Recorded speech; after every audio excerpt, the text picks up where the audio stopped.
Live from Burbank, the media capital of the world.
Good evening and welcome to an online meeting of the Burbank City Council on Tuesday, October 27th, 2020.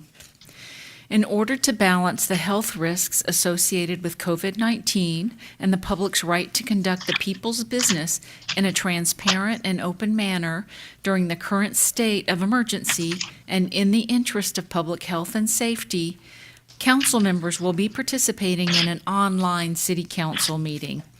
The public will not be able to physically attend today's meeting. In lieu of in-person attendance, the city is providing alternatives for viewing and participating in city council meetings.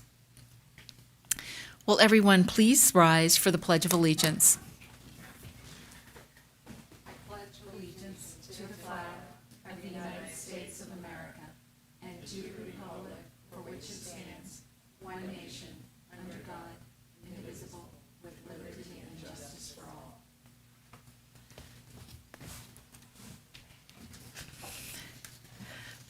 Madam City Clerk, please conduct the roll call. Thank you. Councilmember Ghiberletti. Here. Councilmember Murphy. Present. Councilmember Talamantes. Present. Vice Mayor Frutos.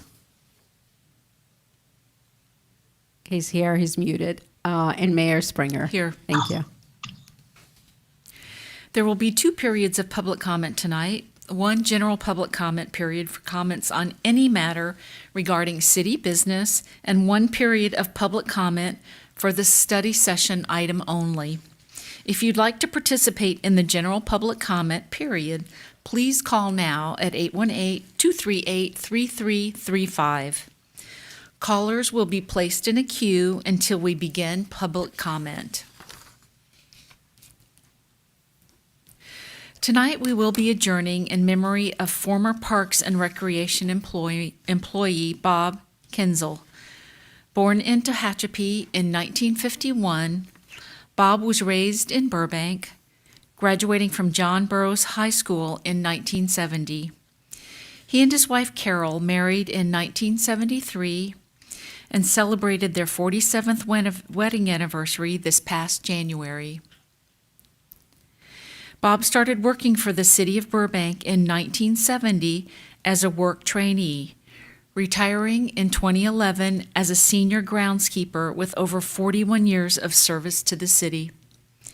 Bob is remembered by colleagues for his friendly, helpful demeanor, welcoming everyone he met with a memorable smile and a kind word. His commitment and work ethic earned him the City of Burbank Employee of the Year Award in 2010. Bob's dedication to his job was none more apparent than when he was diagnosed with breast cancer, yet continued to work daily, even while receiving chemotherapy.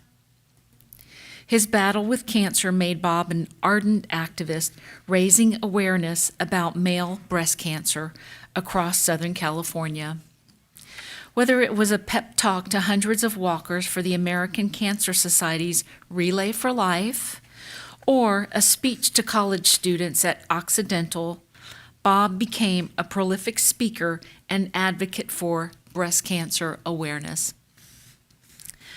Bob was a beloved husband, father, friend, colleague, volunteer, and coach. After retiring from the city, Bob and his wife moved to the San Bernardino mountain community of Crestline, where he continued to make an impact on those around him.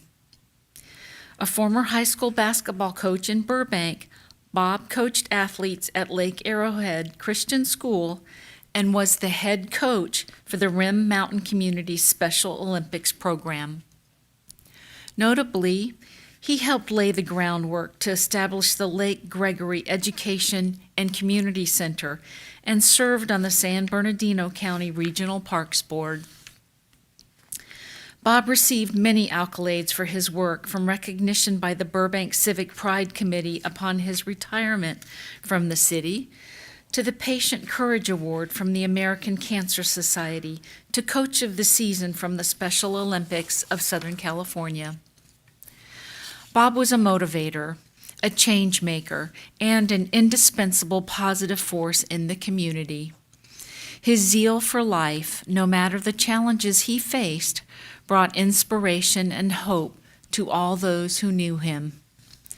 Tonight, City Council remembers Bob Kenzel for his extraordinary contributions to the city of Burbank and conveys our deepest condolences to family, friends, colleagues, and all who were fortunate to know Bob.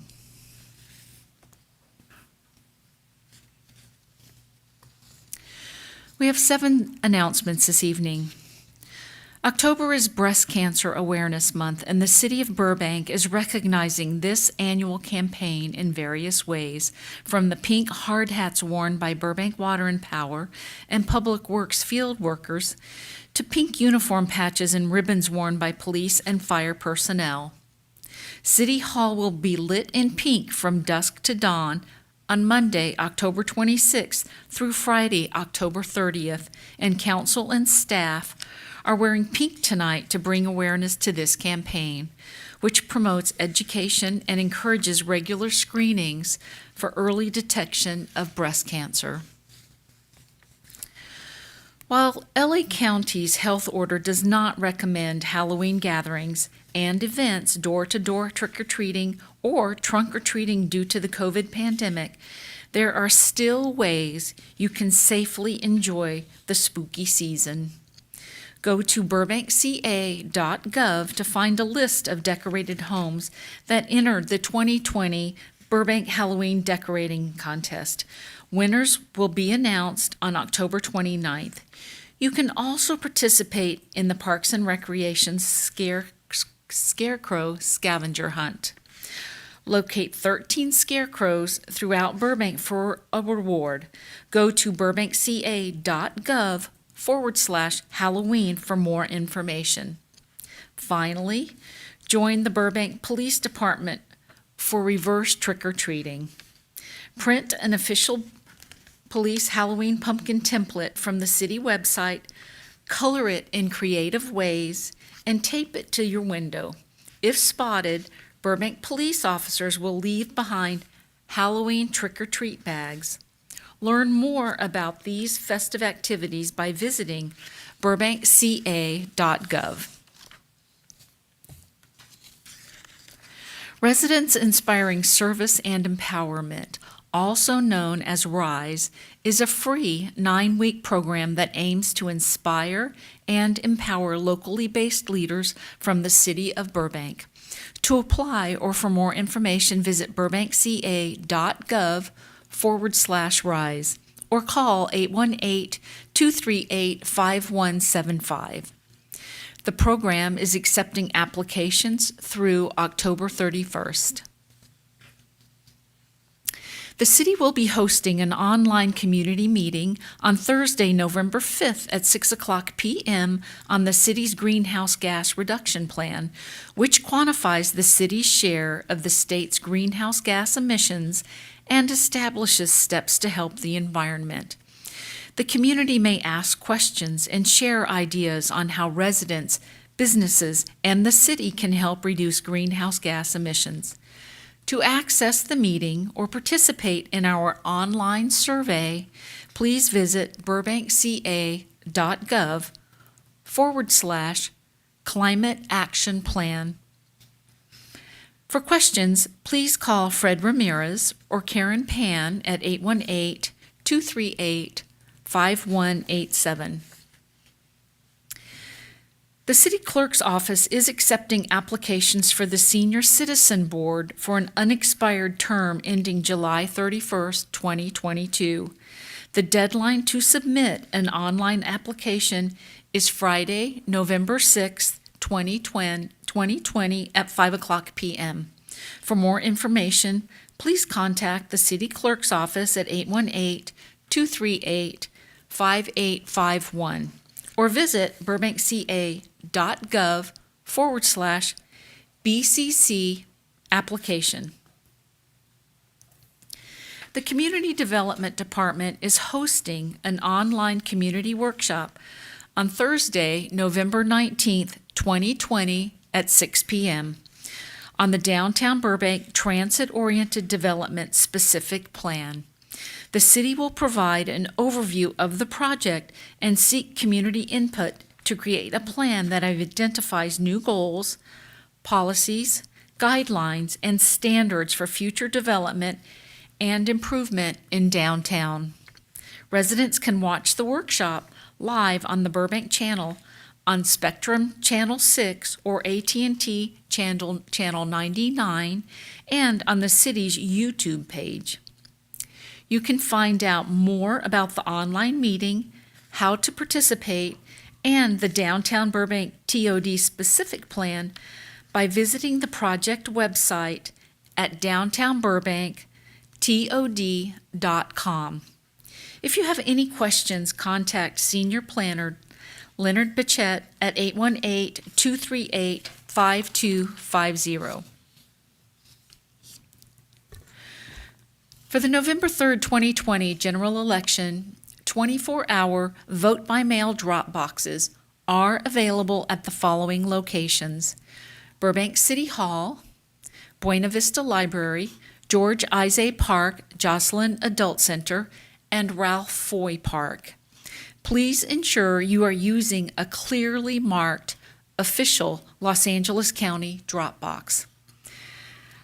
I'd like to refer voters to the image shown of an approved drop box as provided by the County of Los Angeles.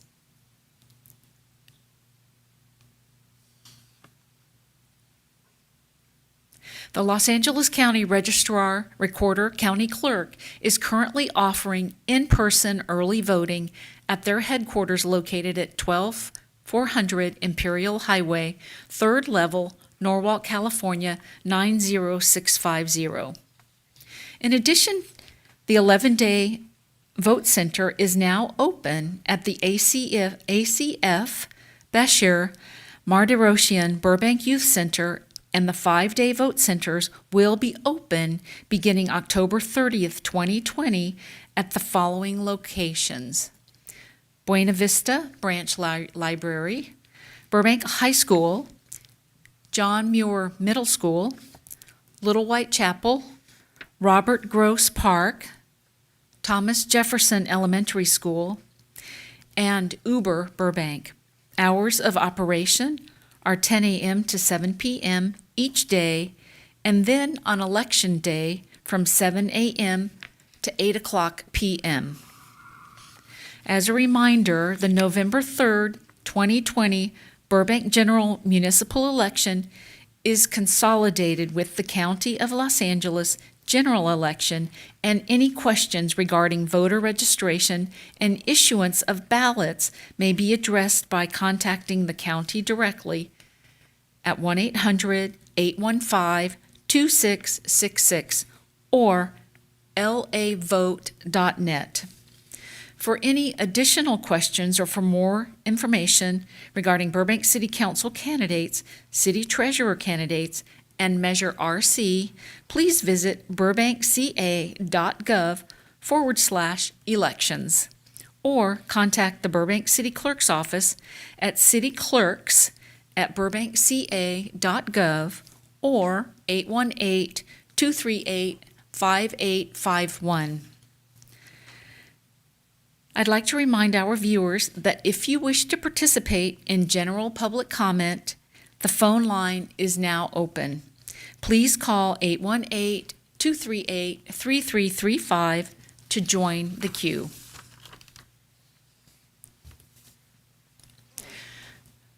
We have one recognition this evening. Aaron Barrows, Recreation Services Manager from the Parks and Recreation Department, has been named the 2019-2020 City of Burbank Employee of the Year.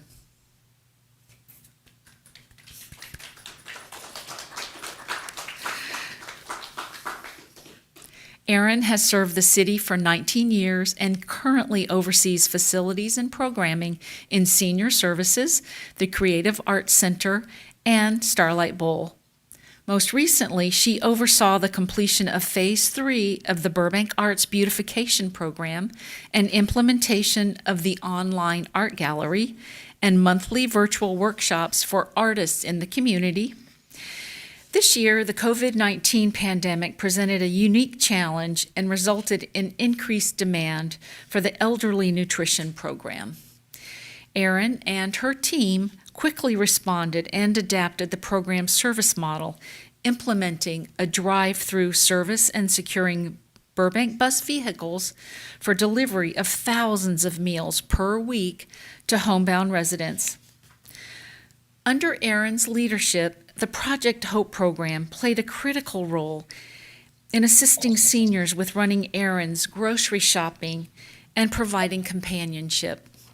And as of March 2020,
to be a member of the City of Burbank team, and especially the Parks and Rec, not department, but family, because that's what they are. So I share this with each and every one of my Parks and Rec family, as they all play a role in me being the person that I am, and I have the ability and the just the honor to work alongside them each and every day. So thank you all again for this recognition. It is greatly appreciated.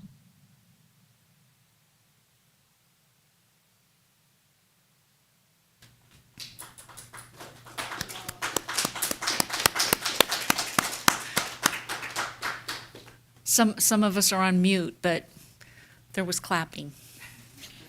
Okay.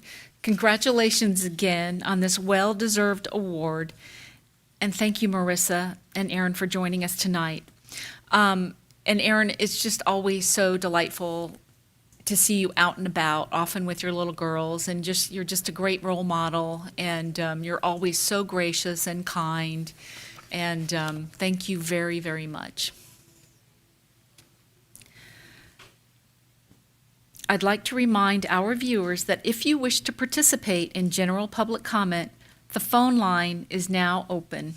Please call 818-238-3335 to join the queue. Mr. Hess, do you have anything to report? Thank you, Madam Mayor. I actually do not have anything for tonight. Okay, thank you. We have two presentations this evening. First, council will receive an update on Phase 4 of the Utility Box Beautification Project. I'd like to invite Recreation Services Manager Aaron Barrows to please present the item. Madam Mayor, council members, I'm back. As you know, Great. My name is Aaron Barrows with the Parks and Recreation Department. Tonight, I would like to provide you with an update on our Utility Box Beautification Program. The Burbank Arts Beautification Program is an initiative of the City of Burbank's Cultural Arts Commission in partnership with the Parks and Recreation Department, Water and Power, the Public Works Department, and Art and Public Places. The goal of this program is to help beautify our community by bringing visual art outside the constraints of the museums and galleries, thereby enhancing the lives of our residents as well as those who work in the city. The inaugural phase of the Utility Box Beautification Program kicked off in 2015. 7 artists were chosen to paint utility boxes located throughout the city, motivated by the theme, Just Imagine.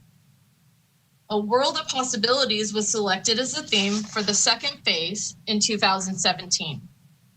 Artists were picked to paint 5 utility boxes located in our city parks.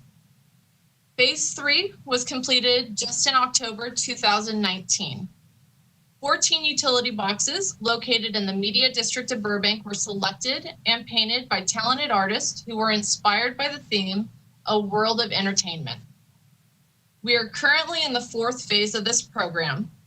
6 utility boxes throughout the Magnolia Park area are being painted with original art inspired by the theme of Celebrate Community. The artists for all 4 phases were selected through a competitive application process, which required them to meet certain criteria and guidelines. All submissions were blindly judged by a distinguished selection committee. We would now like to show you a short video created by the New York Film Academy highlighting the 3rd phase of our program with our artists in action. Can we play the video, please?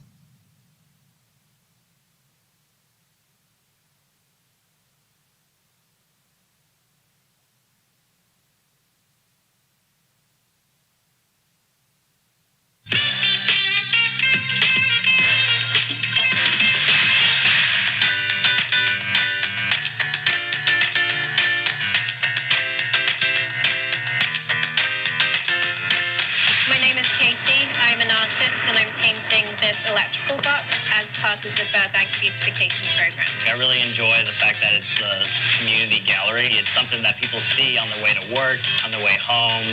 They create interest in so many ways. They're almost like landmarks of their own.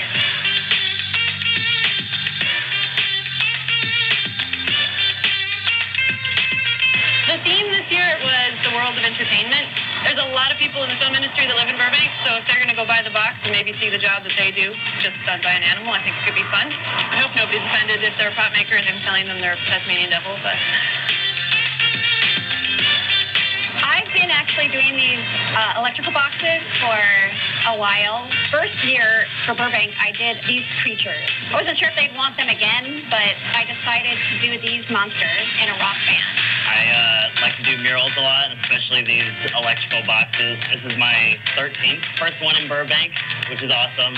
I kind of like to juxtapose things that don't belong with each other. For public art, though, I like to do like a little more extreme surrealism. It just hits you when you see it. I put my little blue dog Picasso in basically all my murals. It's like a subtle self-portrait. I really like the idea that I can get away with doing that as an artist. I have an obsession with lines. I like to see the facets in things. I paint something and I hate it until I put lines on it because then it feels like my work.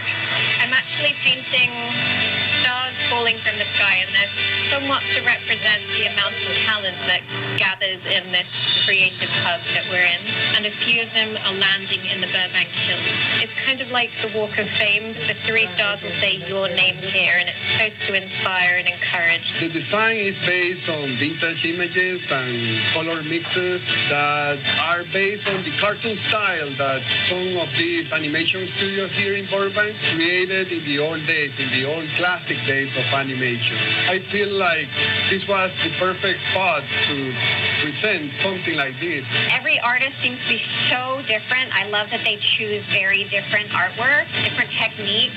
It's great to see the variety. I hope to bring a smile to people passing by. I think it's just a nice way to cheer up somebody's day. It's really gratifying. The amount of people that walk by, like, hey, I walk by this every day. It's really cool to, like, see some color in the neighborhood. I like to be humble, but it gives me a lot of pride. So many people have stopped and taken the time to compliment it. The response has been lovely from the public. So I think to get the art out into the city, super important, and it livens it up. It also creates just a more happy environment.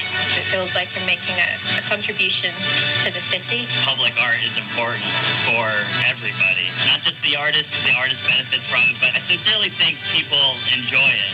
It's taking what the gallery is, but putting it outside. I really like that the city allows us to, like, do that. And I think the more that that's encouraged, the better.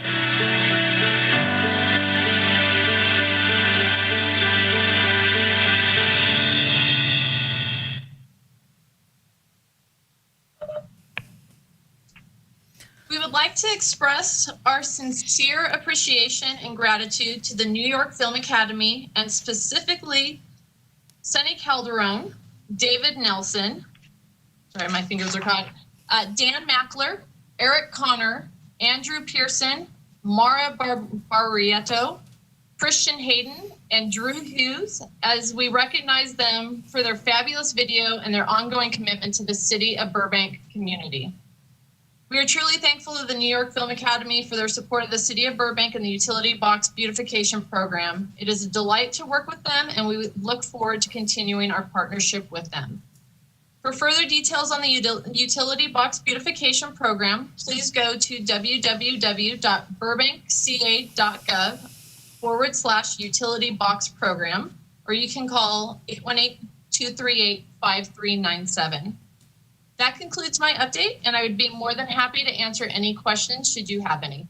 Thank you. Thank you. Council, questions, comments?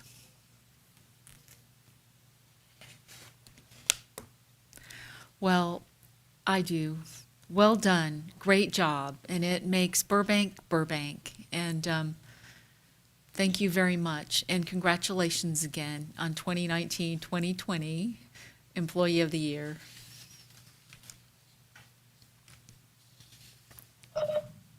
Thank you. Have a wonderful night. Thank you. You too. Have a wonderful evening.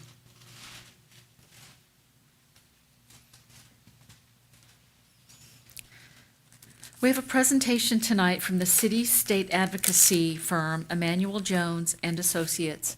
Ms. Alice, will you please introduce the next speaker?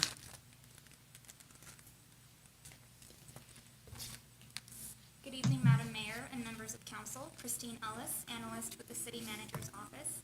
Tonight's presentation is an update from the city's state advocacy firm, Emanuels Jones and Associates, who assist the city in screening and responding to relevant legislation.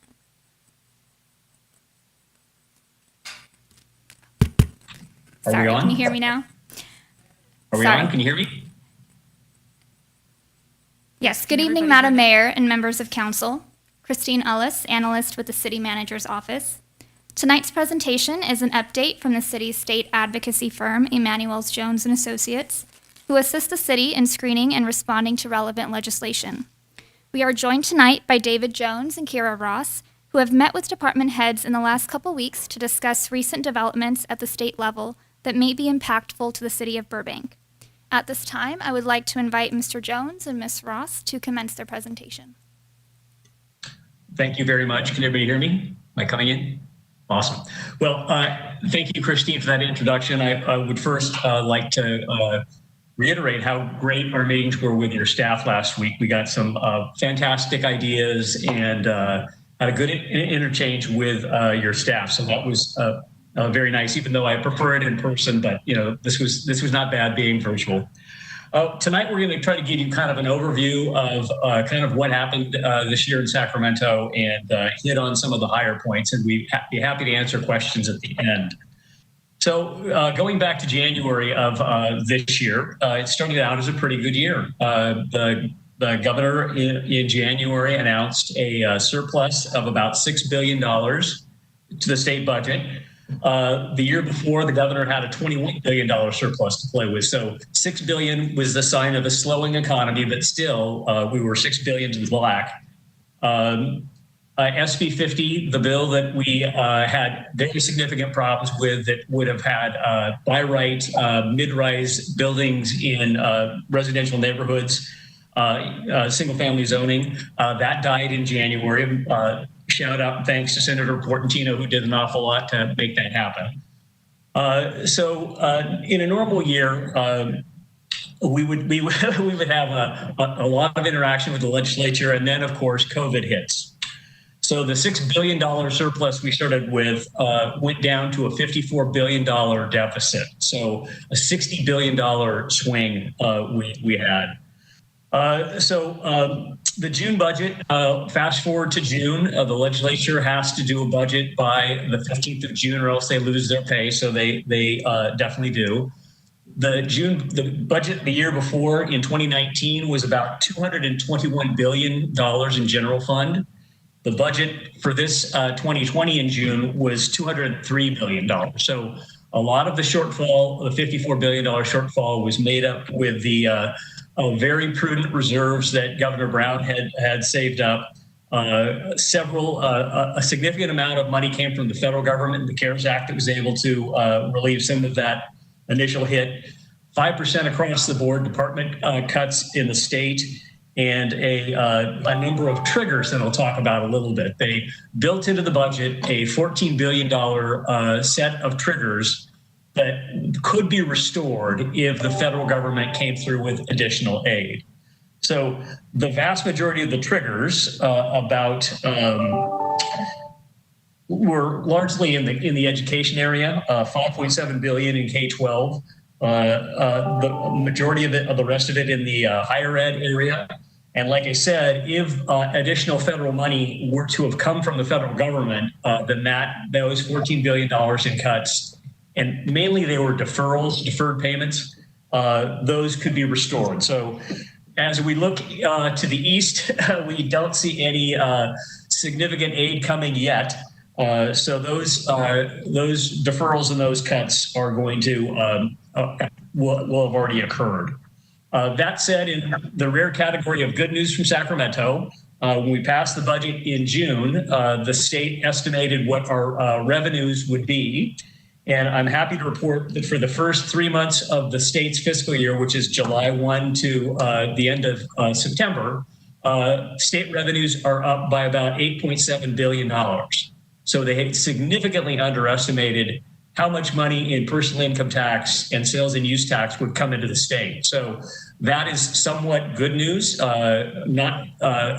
months does not a year make, but still it is gives us some hope that there will be less of a train wreck ahead. As I mentioned before, it's a very unusual year. Normally, we would have about 2,500 bills introduced. This year, we had 2,200 bills introduced. Normal year, about 1,000 of them would get to the governor. This year, only 676 made it to the governor. So a lot of that was certainly due to a number of issues, war between the houses, the severely impacted COVID time. They had to shorten their legislative session quite a bit. So a lot of it was due to lack of bandwidth to get those things through.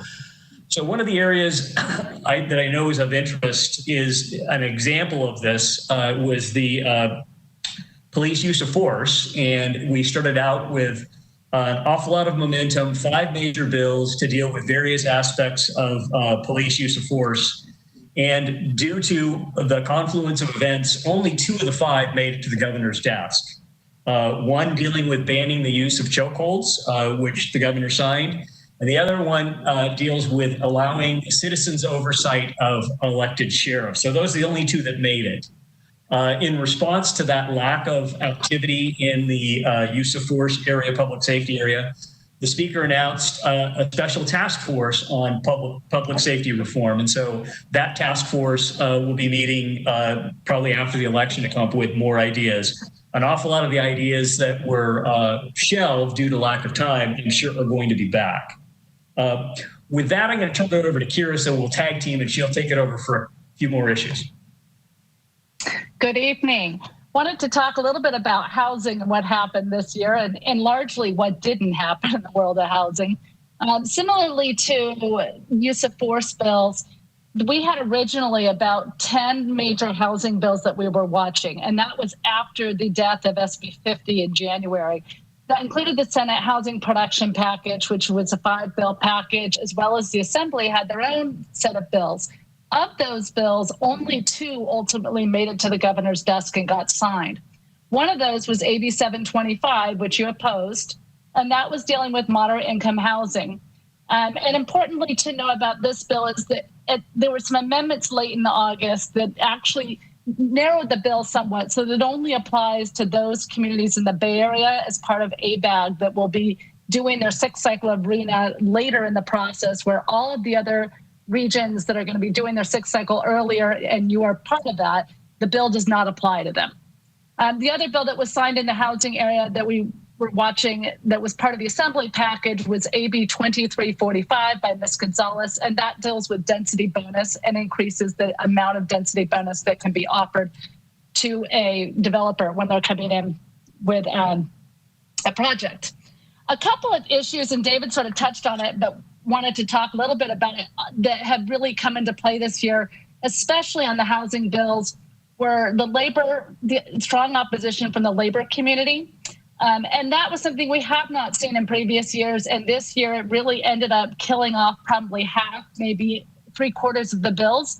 And what happened was that labor community specifically opposed bills unless they contained contained language that would provide for skilled and trained workforce on all these bills. That created a real problem because it created a cost issue for all of the housing bills. And when that happened, all of the bills began to die, or the authors just pulled their bills entirely, which was the case on a couple of the bills. There was also infighting between the 2 houses, between the Senate and the Assembly. We see this on an annual basis, but this year it was particularly bad to the point where on the last night of the session, there were several housing bills, including the pro temps bill, SB 1120, which dealt with lot splitting, that simply couldn't get out of the houses in time. They had the votes, but the Assembly Speaker held the bill until the last 5 minutes, and then once they got the votes, they didn't have time to take it up in the Senate. The third fight was moderate versus liberal Democrats, where we had the more moderate Dems versus the very progressive Dems, and we had a fight going on that front. The combination of those 3 things really took down the vast majority of housing bills. And it likely means that going into next year, we're going to see a large number of reintroductions. We will see a large focus on affordable housing and on a lot of the similar issues we saw this year. one point that I think is very interesting is that Department of Finance just this last week released the new median home price in California, and that is $712,000. That is a high price point, and it will have an impact on the ability of people to purchase on affordable housing and some of these other issues. The other point that Department of Finance put out last week, which is also interesting to me, is that the permits for new home building dropped 22% from February to August. And then the third piece of this was the funding piece that never got to the governor as well. Mr. Bell has tried 2 years in a row to provide additional funding for housing. I think we'll see that combination in that discussion of the labor provisions, the fights between the houses, and then also costs and, in the toolkit, funding for local governments are all going to play into a broad discussion on housing and likely another pretty good sizable amount of legislation going into 2021. In that same world, we also saw several bills, and ultimately one bill that was signed and passed, AB 3088, on the rental evictions. And this was a really important one because it deals with people that were caught by COVID and had a COVID hardship and then couldn't pay their rent. And so 3088 was the bill that was the final compromise on that. You're probably quite familiar with at this point. And it does stave off COVID-related evictions until February 2021. There's a number of provisions in that bills and details that relate to how the eviction potentially, how the evictions and rental payments and all that go forward.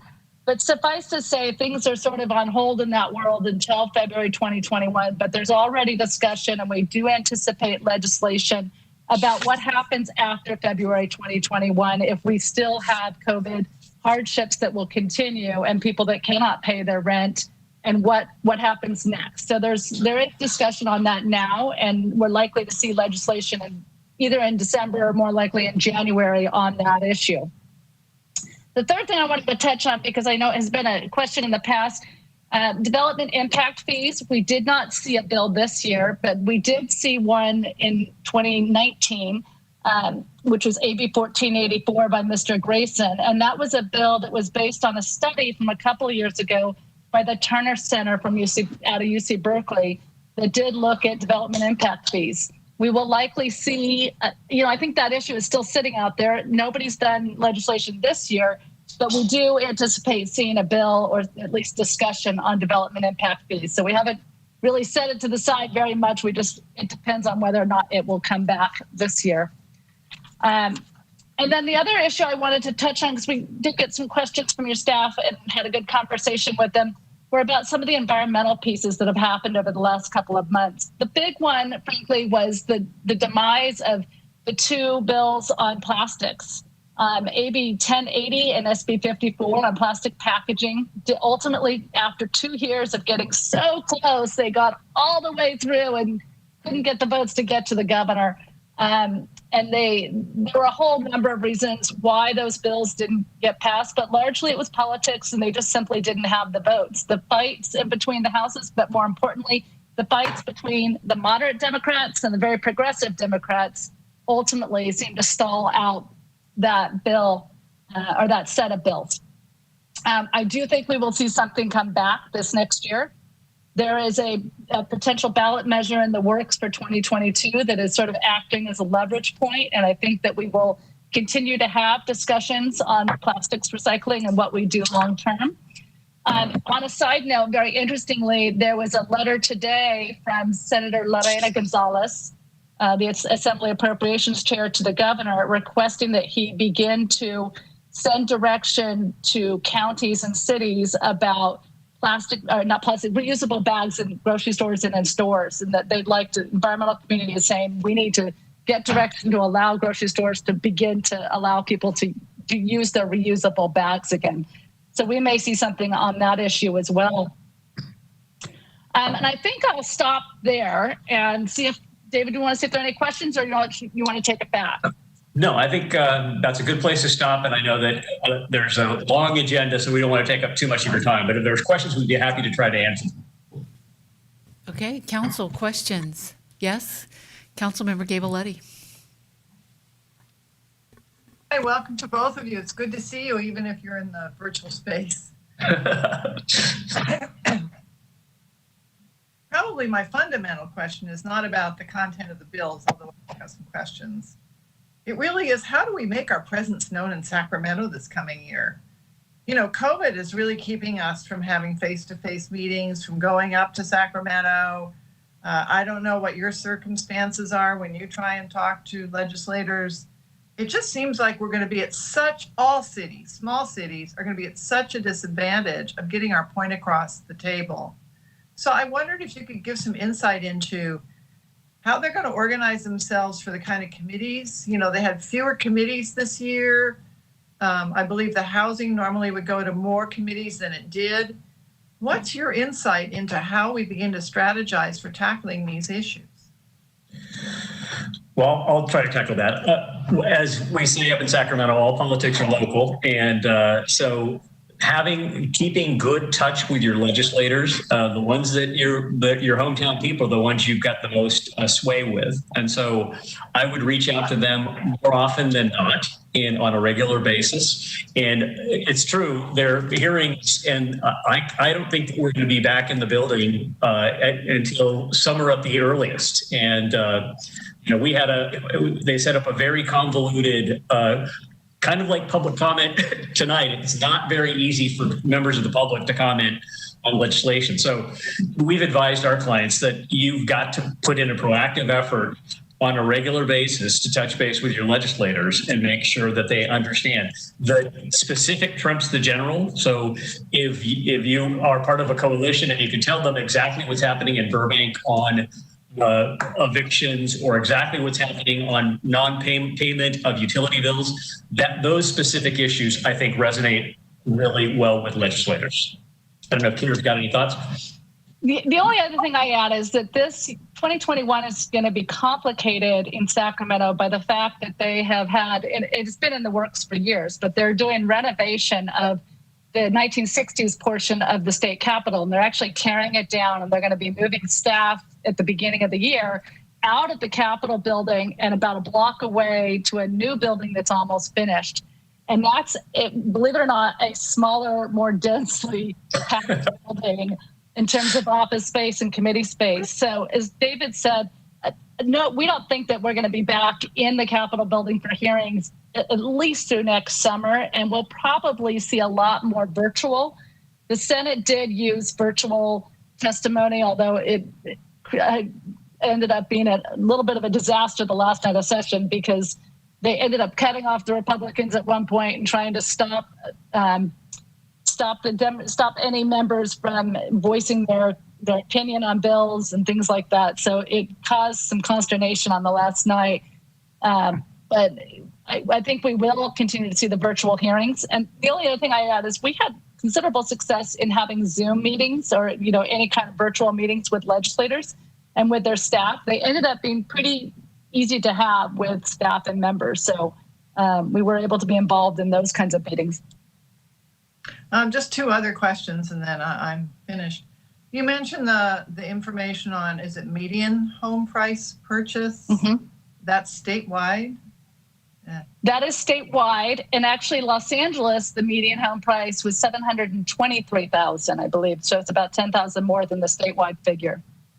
Well, the interest rates are practically zero at this point. It doesn't surprise me that home value's gone higher because it's easier to finance. However, do you have any data on rent?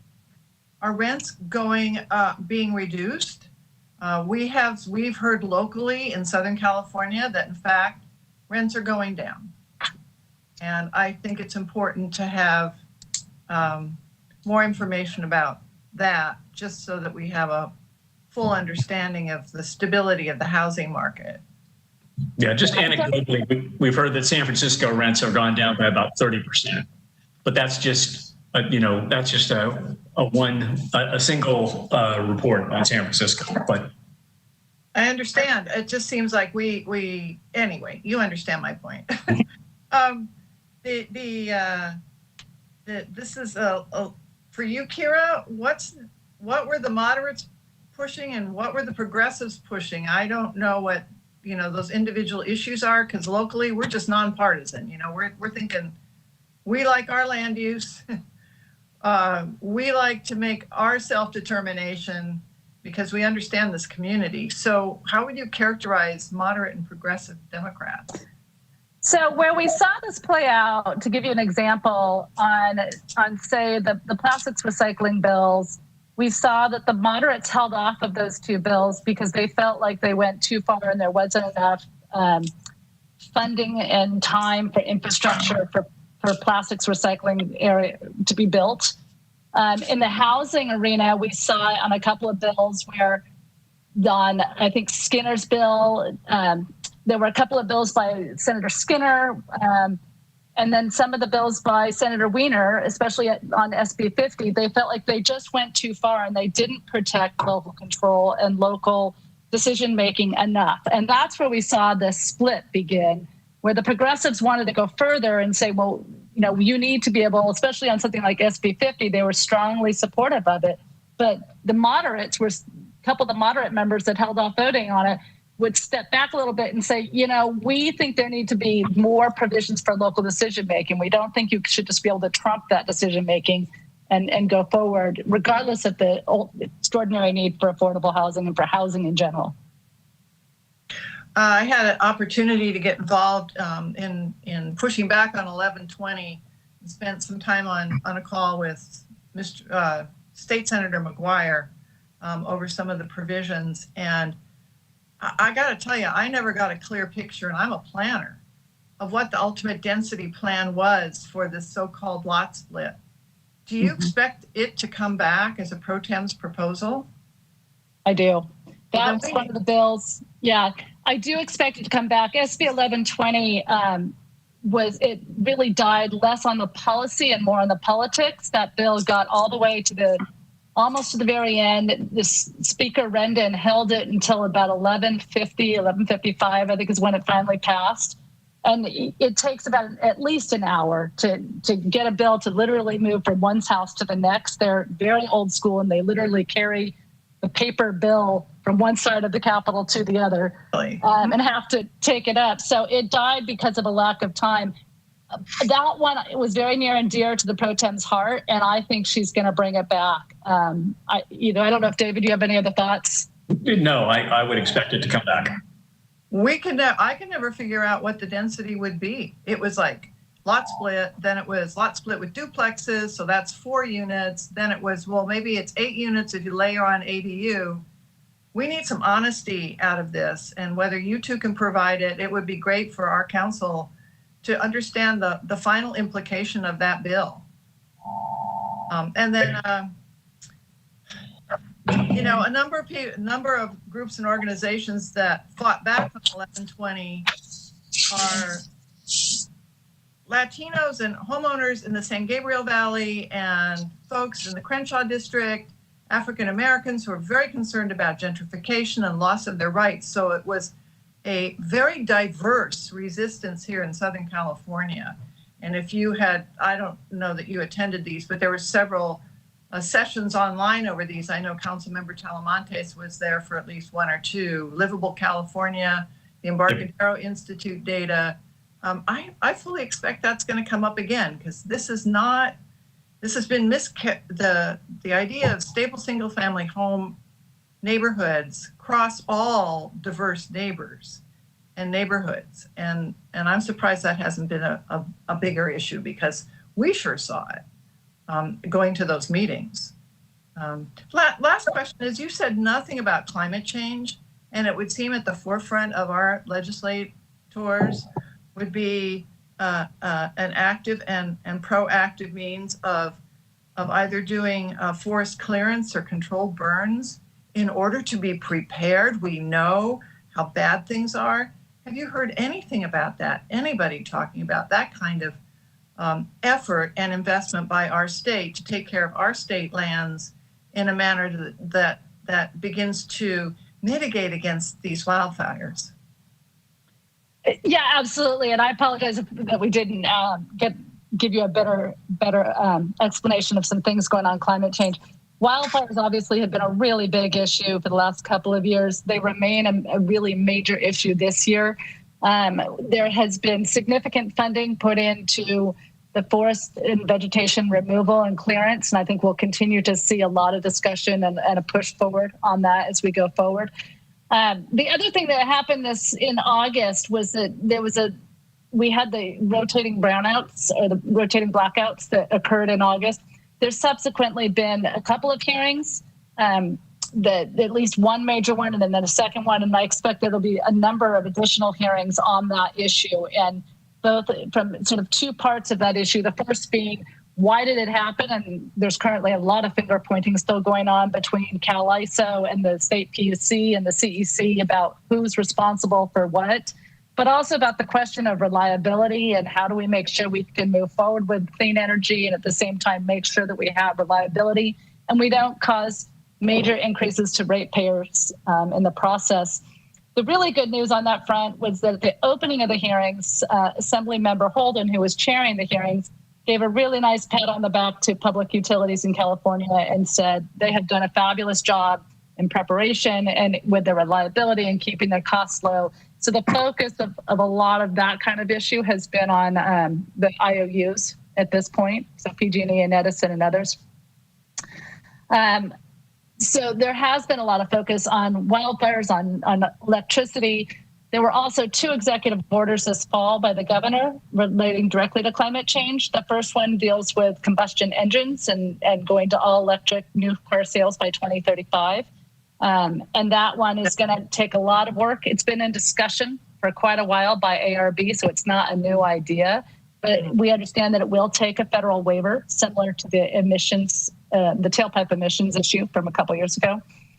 And then the other one is a new proposal it's the executive order that promotes biodiversity and establishes a 30% by 2030 conservation goal for California for land and coastal waters. And that one is an interesting one. The governor put it out there. It's an existing sort of idea that's been out there for quite a while. There was a bill to try to do this a couple of years ago. One of the immediate questions that we had to staff that day when he put it out was, well, how do you produce this large conservation goal and at the same time you're telling us we've got to build in housing and some of these other areas? So they're going to have to balance some of these ideas and goals and make sure, and staff were very quick to say that, yes, they've got to make sure that they balance this with the need for additional housing production and the need for carbon-free energy and other policies that are out there.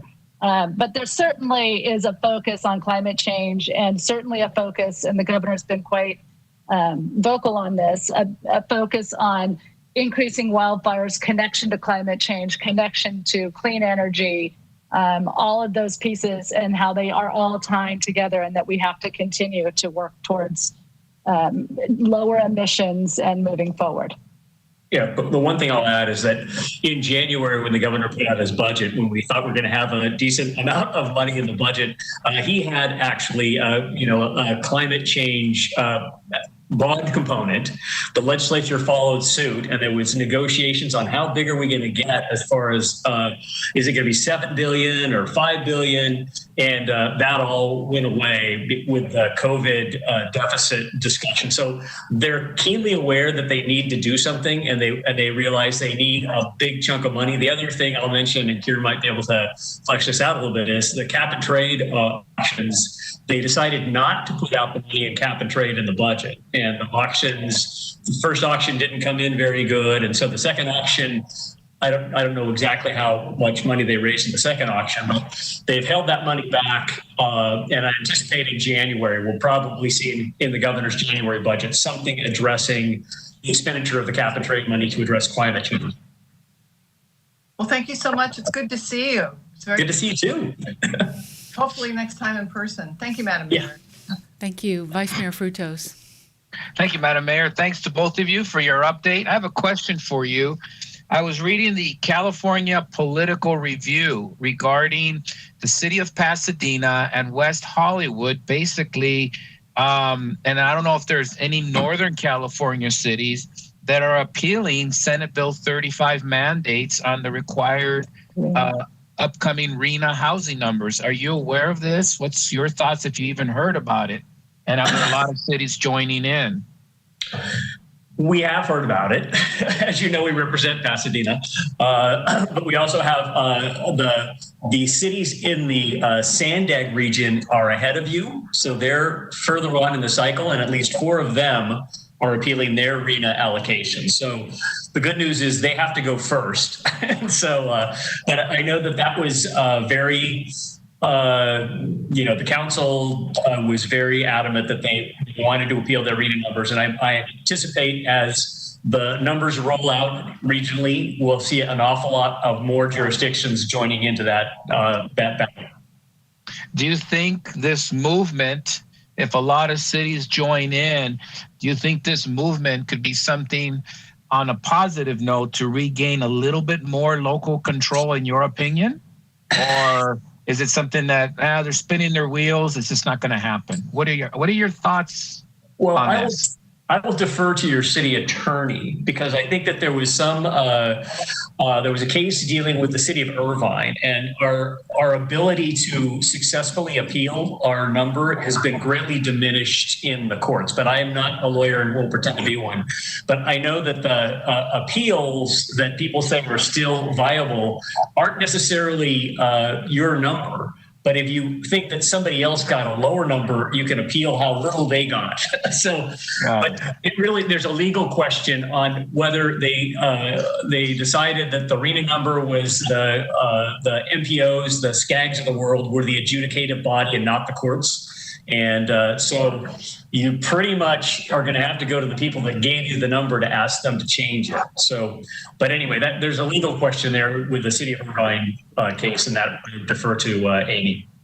Okay. And then my next question is, with all this reforming of police and looking at better ways to look at modern policing moving into the future, is there anything legislatively coming from Sacramento with some funding support, when the money's going to be there, to deal with the whole issue of mentally ill individuals instead of having law enforcement? Because it seems like they're the catalyst of the problems that we see on TV, but nobody within Sacramento, at least when I try to make some calls and talk to people, are they moving forward to really creating a better, more, user-friendly, available to its municipalities throughout the state of human resources to deal with mentally challenged individuals instead of your traditional law enforcement to maintain the peace? Or something coming out of Sacramento?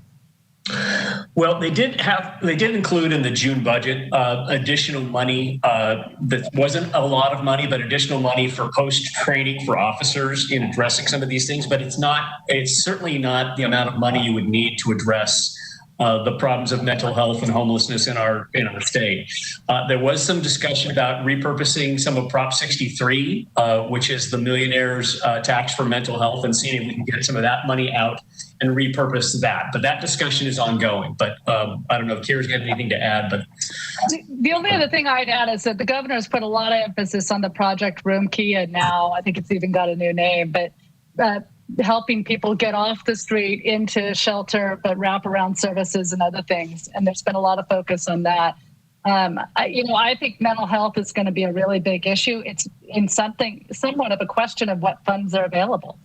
And going into 2021, it's a question of, we have better tax returns right now, better sales tax returns, but we'll have to see where we are January 10th. And then my final question for your guys' thoughts is, obviously every city across the state is getting impacted because we're closing down, more jails for the most part. We're releasing more people, and these people with COVID-19 and everybody's unemployed, they have no place to go but to live on the street. So for the average resident, they're putting the blame on the local electeds that we're not doing anything about it. Is there any discussion in Sacramento addressing this issue to revisit how legally we can work through the homeless issues? Because obviously it's not a crime to be homeless, but to the average resident, they don't understand that it's really a bigger picture. But what kind of legislation moving forward is Sacramento even discussing this, as this is a pretty big priority that local cities in their state need assistance as far as looking at what legally we can do. Are they going to revisit some of these laws? Because right now the gates have opened and there's much more people that are homeless, and our resources are strapped. The courts keep overturning what we want to do to move them on, but where's Sacramento helping us out with this? What conversations are they having to look at future legislation? Because we need help at the local level. I know that there are conversations going on in Sacramento, and it deals. What they know is we need a new revenue source. So there are discussions about what kind of a revenue source would be possible to infuse some much needed revenues into the mental health services area and social work and job training. So they're aware of it. It's kind of like the art of the possible. We don't know how the budget's going to turn out in January. There's going to be a significant amount of money, but I think the governor's office and certainly the pro tem and the speaker are very aware that we have a significant problem that's getting worse, not better. So I would expect in January, if the revenues continue to come in as robustly as they are, that there'll be a significant nod to some sort of funding source for addressing mental health and homelessness. All right. Well, once again, thank you. And I definitely missed when I can pop in your office or see you when I'm up in Sacramento, when I'm walking the halls of our state capitol lobbying for the people of Burbank. But I do always appreciate a good handshake and a soda pop and getting me up to speed of what's going on in Sacramento so I can better represent the people in Burbank. Thank you very much to both of you. Most welcome. Thank you, Madam Mayor. Too. Councilmember Talamantes. Thank you, Madam Mayor. It's good to see both of you, David, Kira, this virtual world that we're living in, right? Now, you mentioned the numbers for the last quarter were very positive. Right. Can you break those down and give me the top 2 or 3 what are the numbers? What are they? It's personal income tax. So personal income tax was wildly underestimated from June until September. So what it tells me is the state is very bifurcated. There are people that are very, very wealthy, and they're selling stocks and they're having capital gains. And then there's an awful lot of other people that are not doing so well. And so it's the tale of two economies. So the bulk of it is capital gains. Personal income tax is up by 9-point-something%. Sales and use tax is also up. So a lot of people are online shopping. Probably those same wealthy people are having Amazon deliveries every other day. And since we're now we've closed a lot of the loopholes as far as capturing out-of-state sales tax and use tax. So those are the two biggies that are up.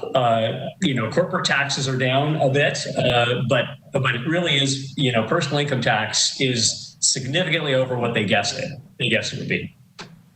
Well, good. And I've mentioned this before in regards to you deal with a lot of cities. And I hope you're sharing best practices with our staff.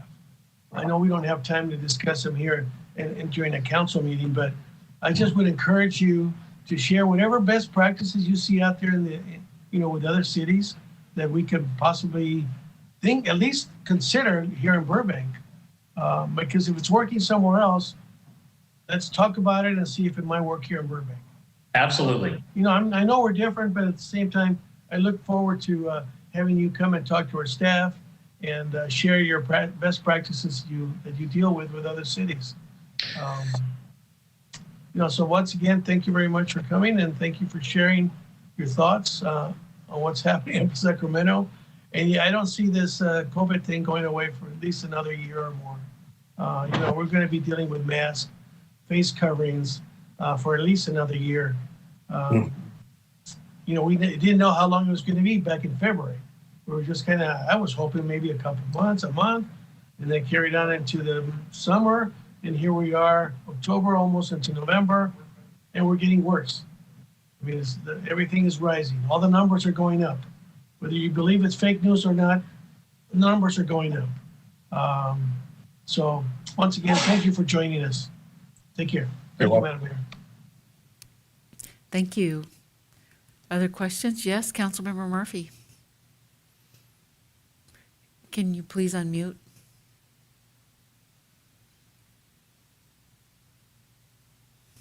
Welcome back. I have some questions about some more basic things like the governor's water resiliency program.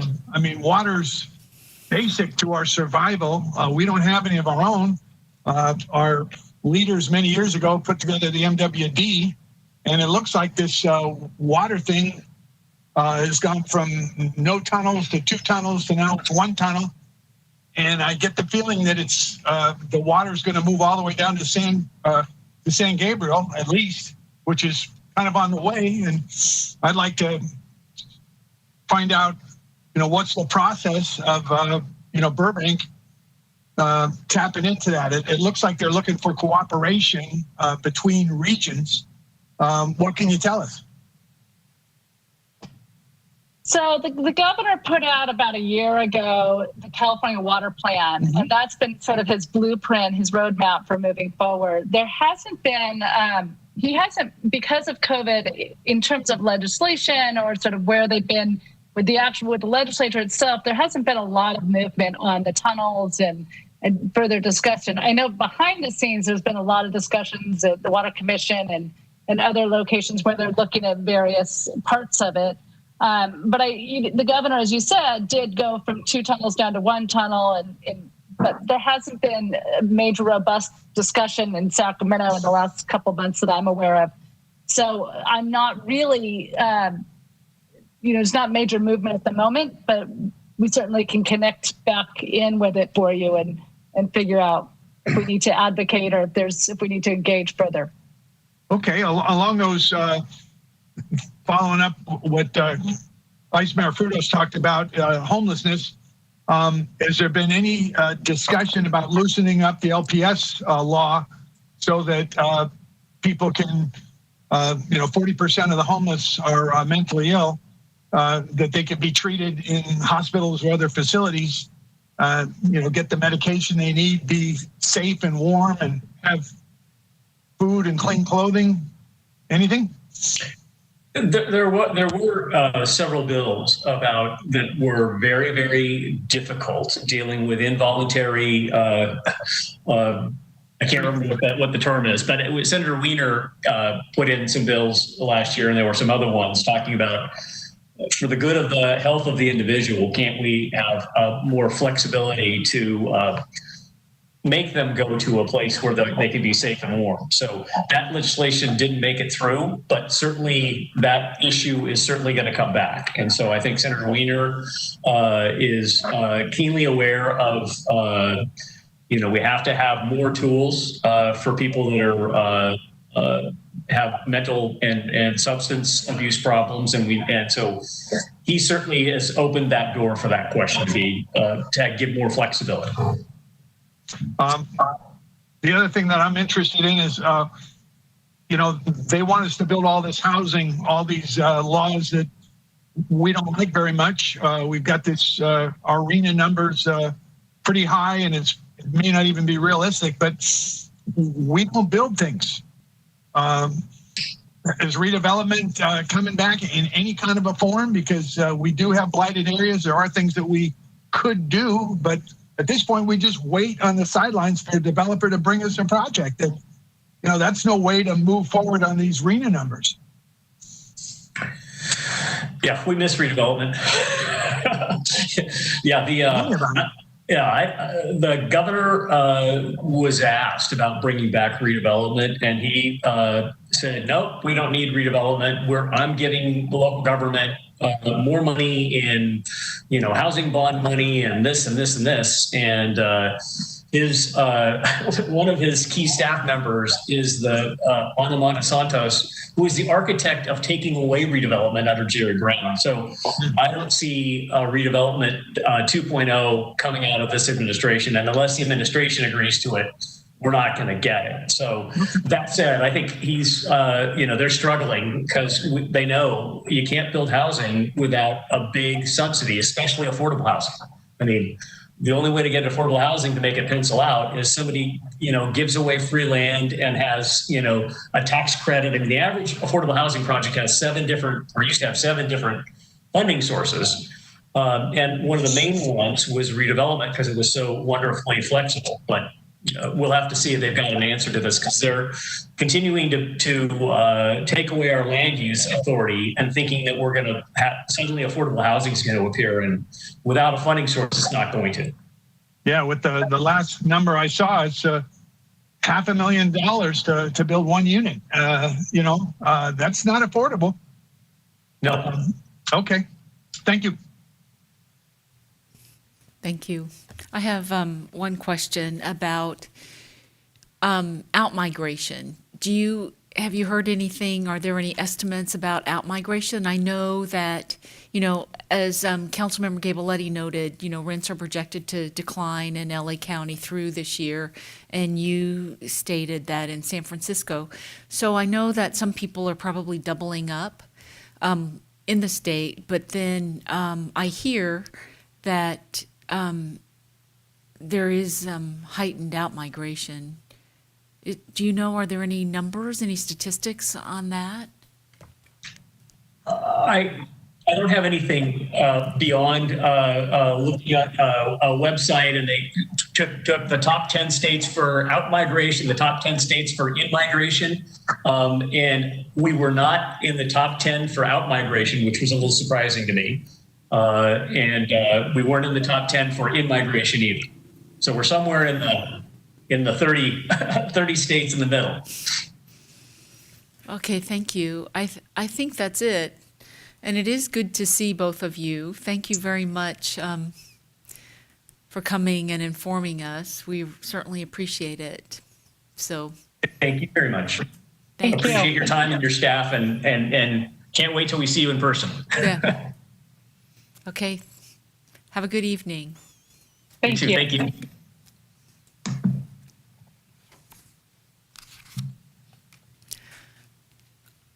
Will the city attorney please report on closed session? Thank you, Madam Mayor, members of the council. I'm sorry. Excuse me for one moment, council. Thank you. I'm going to start over. Thank you, Madam Mayor and members of the council. This evening or earlier, late this afternoon, council met in closed session on employee performance evaluation pursuant to Government Code Section 54957 concerning the city attorney position. Thank you. Thank you. Now is the time for general public comment. Members of the public may address the council on any matter concerning city business and/or any agenda item. If you'd like to participate, please call in now at 818-238-3335. Remember to lower the volume on your TV or computer and take your phone off speaker when you deliver public comment. Comments are limited to 3 minutes. We ask for your patience as we finish up with one speaker and move to the next. To participate, please call 818-238-3335. Ms. Mullins, do we have any callers in the queue? Yes, Madam Mayor, we have 3 calls as of right now, so we're ready to move forward. Thank you.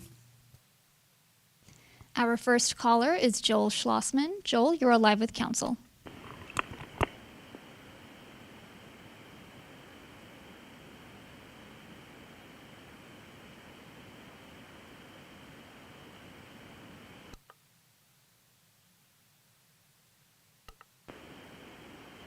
Joel Schlossman, you're live with council. Good evening, Madam Mayor. We have a candidate named Constantine Anthony who is making many wild claims about his past. The problem is we have no fact checkers to prove or disprove his claims. The editor of myburbank.com, Mr. Craig Sherwood, won't do it. He told me he is afraid of a lawsuit. The Mike and Roy show won't do it. In fact, when Constantine Anthony was on their show, they gave him the questions in advance. I took on the task of verifying some of Constantine Anthony's claims myself and discovered he is a liar and a fraud. He admits none of his ideas are his. He likes to tell people he is autistic, when in fact he has no medical diagnosis. He likes to tell people he has been homeless many times over, when his own wife verifies this is a lie. His idea of homelessness is not rational. He won't tell you he filed for bankruptcy. He won't tell you he changed his name, and he won't tell you he's been fired from job after job or spent time in jail.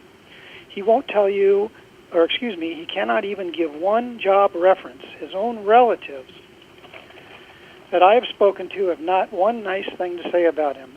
This is a big clue about his character. The one thing he will talk about is his desire to raise your taxes and cut services to fund all of his deceptive ideas. Constantine Anthony is the most arrogant baby man I have ever come across. He is so arrogant, he has stated he will get more votes than any other candidate in the history of Burbank. It is my hope that we all vote for anyone other than Constantine Anthony and prove him wrong. Please send a clear message to this faker. Burbank demands more. Today, Constantine Anthony restated he invites homeless strangers into his home. This statement is troubling, as he has an 8-year-old living in his apartment. I can tell you he is now being investigated by Child Protective Services. Interestingly, the intake worker told me they already had a file on him. My fellow Burbank residents, please use your vote wisely. Thank you for your time. Thank you. Next caller, please.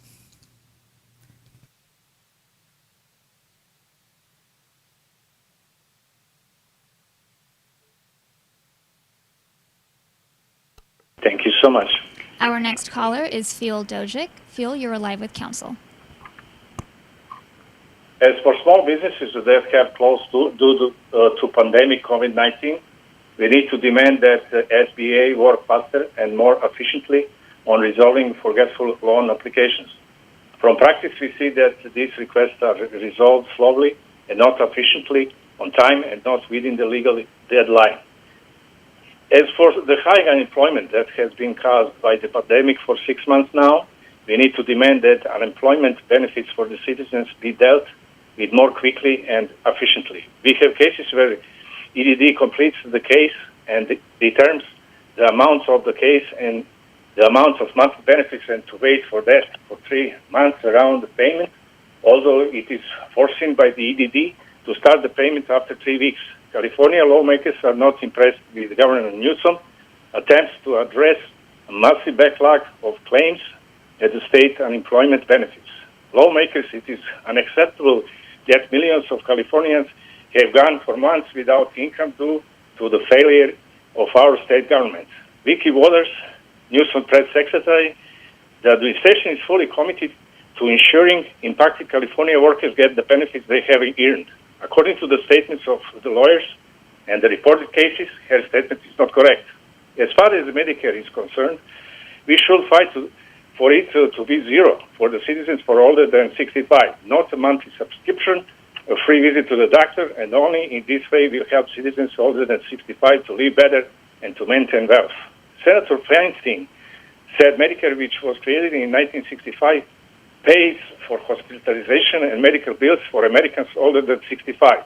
I'm not sure what she said is true, but I'm sure insurance or Medicaid pays 80% and 20% pay insured. Also, to get Medicare, you need to pay $145 every month. From this, it is seen that Medicare is not free for Americans older than 65. As far as Social Security is concerned, the legal confiscation of money from citizens should be stopped to the amounts they have determined. For example, annual earnings $17,500 a year to the amount they have determined. For example, annual earnings of $17,700. They will require the person to pay an amount of $733 in the name of overpayment. It is not an overpayment. It is an illegal pressure from a person to pay for something that is not by law. Therefore, this needs to be eliminated as illegal under urgency, and that Social Security process is conducted in accordance with the law. Thanks so much. Thank you. Next caller, please.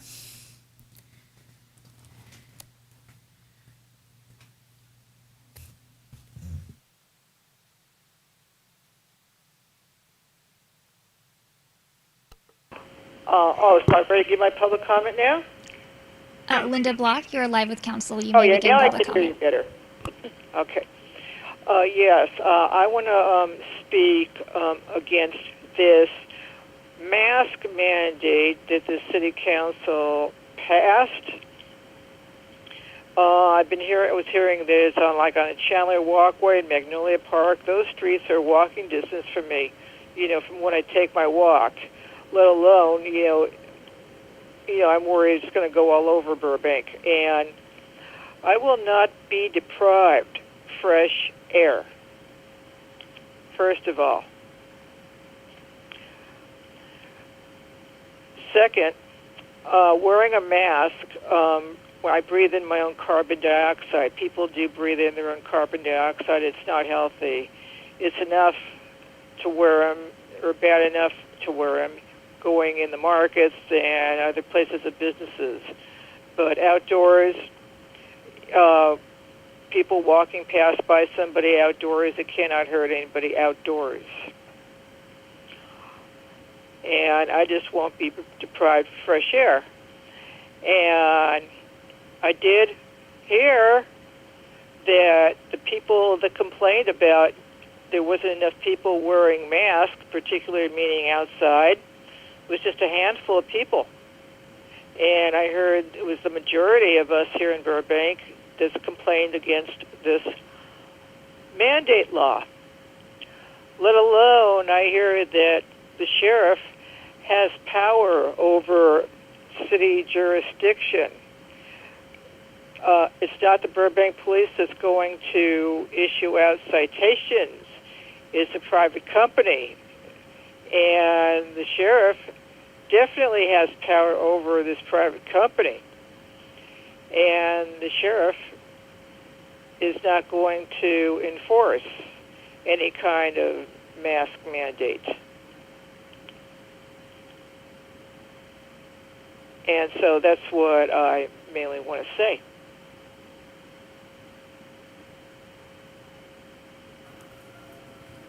Thank you. Next caller, please.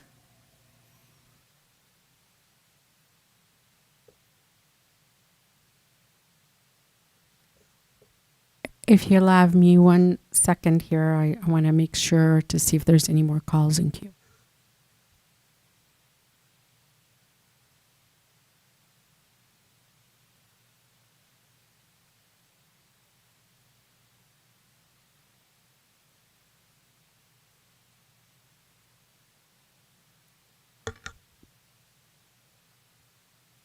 Yes, we do have one more call. Thank you.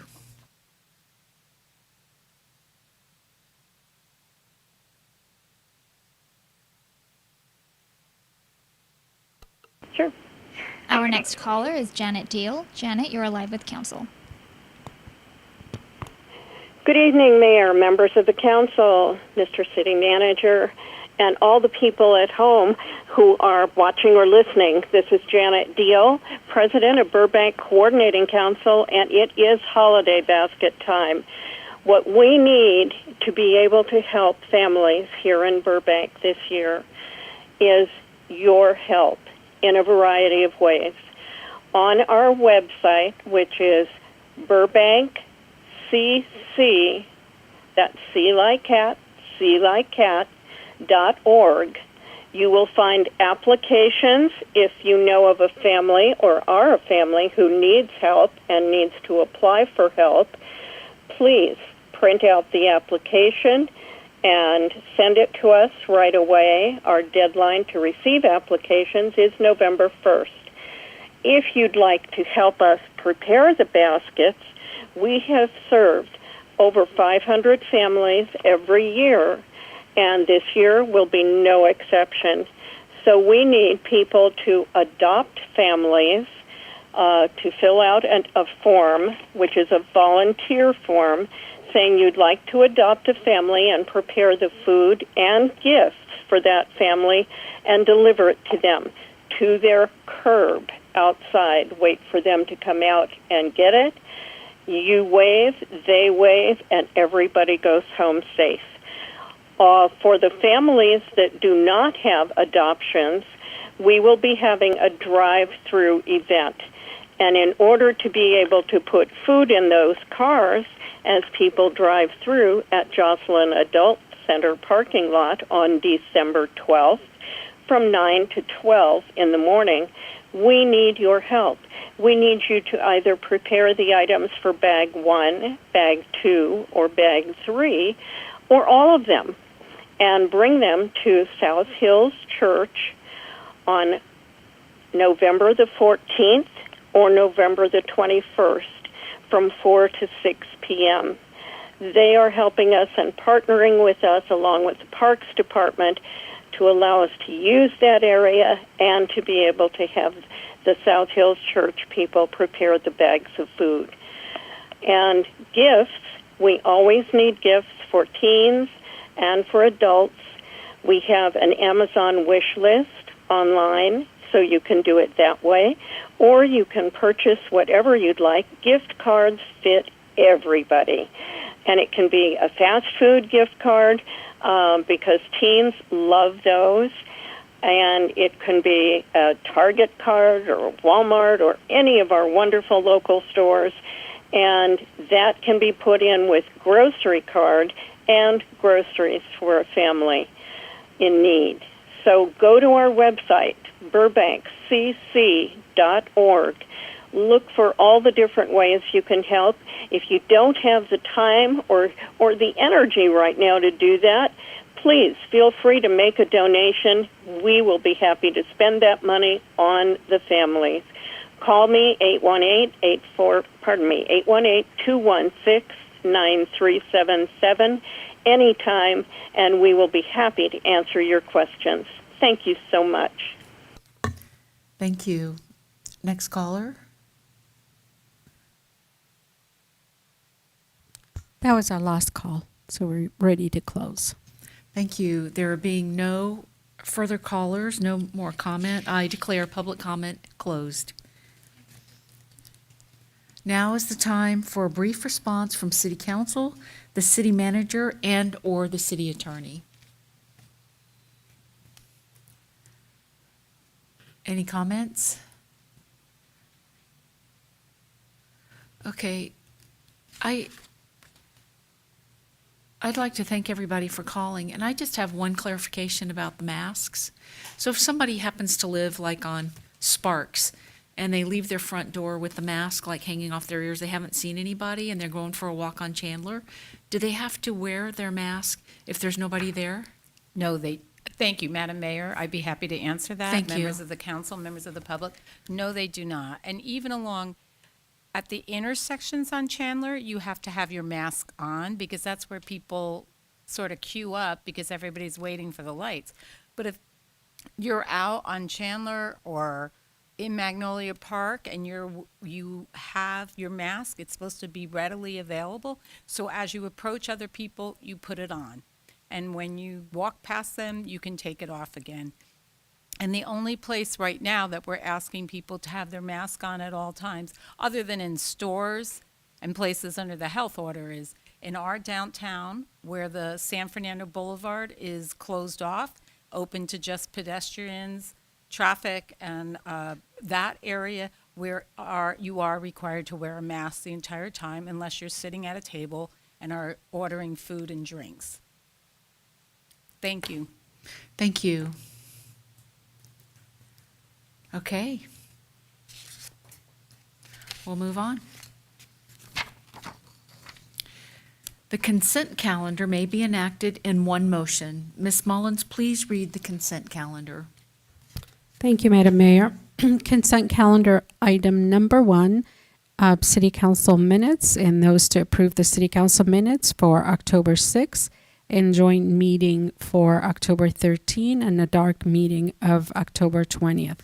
Item 2, adoption of resolution authorizing the execution of the California Office of Traffic Safety for 2021 Selective Traffic Enforcement Program Grant Agreement and future amendments accepting $78,500 in grant funds and amending the fiscal year 2020 to 2021 budget by appropriating funds. Item number 3, adoption of a resolution approving amendments to existing license agreement with the city transit advertising vendors for bus shelter and transit vehicle advertising program to temporarily reduce revenue share payment to the city of Burbank and authorizing the community development director to execute amendments. Item 4, adoption of a resolution authorizing a design-build contract for request for proposal number 1479, replacement of playground equipment and shade structure at Robert E. Lundingen Park and delegation authority to approve plans. And I believe, that was the last item on the agenda.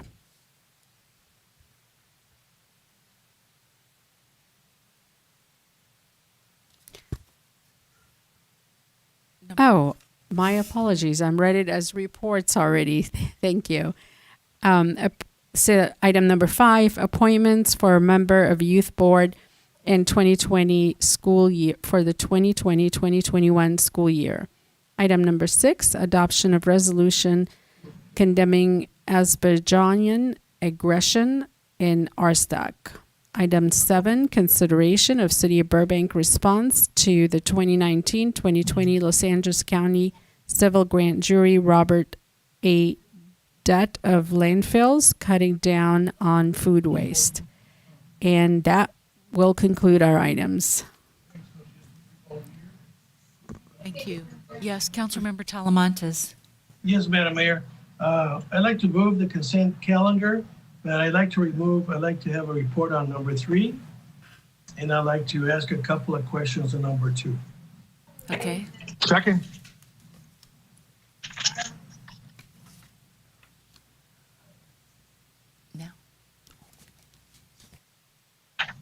Are the questions going to be now or after Yes. the vote? Okay. The questions? Questions on number 2. Yes. I've got a question in regards to page 7 of 16 in the report. Okay, page 7 of 16. Page.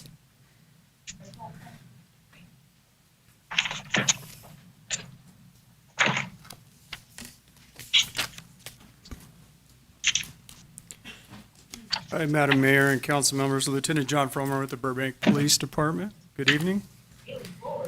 Yes, Can I just refer, council member, are you referring to the grant itself, the draft, or a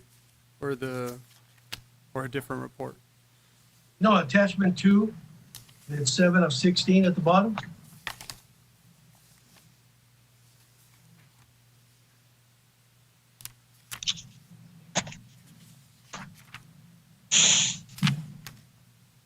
Yeah. What's your question? Well, I want him to get to the page first. Oh, 7 of 16, correct. That's right. Okay. Yes. Okay. Yes, Lieutenant.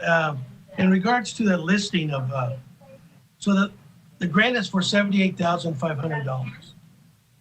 Correct. And according to the report, $69,000 of the $78,000 goes to overtime. Could you give me a listing of what the units, you see that page that I'm referring to? I am. You're referring to this 69,200 in the subtotal? Well, actually, not so much a subtotal. The units, see that listing, the list where it says units? 2, 10, 10, 2, 1. Correct. What does units refer to? Okay, the units there are referring to actual enforcement strategy. That's how many things that they would like to see with the Office of Traffic Safety would like us to engage in that specific number of enforcement activities. So when you see the DUI checkpoints too, that would be 2 DUI checkpoints. So this is just a number of activities based on that category. Okay, I saw that. Yeah, and I read in the report where you're having 2 DUIs, one in the winter and one in the summer. Right? Correct, with the mobilization periods that coincide with the Office of Traffic Safety. So does that next item, the saturation patrols, is that DUIs that coincide with those two, the first 2 items go together? Correct, so that would be 10 separate DUI saturation patrols. And what is a saturation patrol? Saturation patrol is the Office of Traffic Safety. The purpose of the funding is going to be outside of our officers' normal scope of duty. So what this does is really help supplement us to provide additional officers in the field. And that's why you see where it says on an overtime basis, because this is outside of our normal scope of duties. We spend the money up front, but this is the eligibility of reimbursement from them through federal funds. So what it does is on the DUI saturation patrol, we focus a number of officers on a specific area where we have seen an increase in DUI collisions or arrests for DUI violations.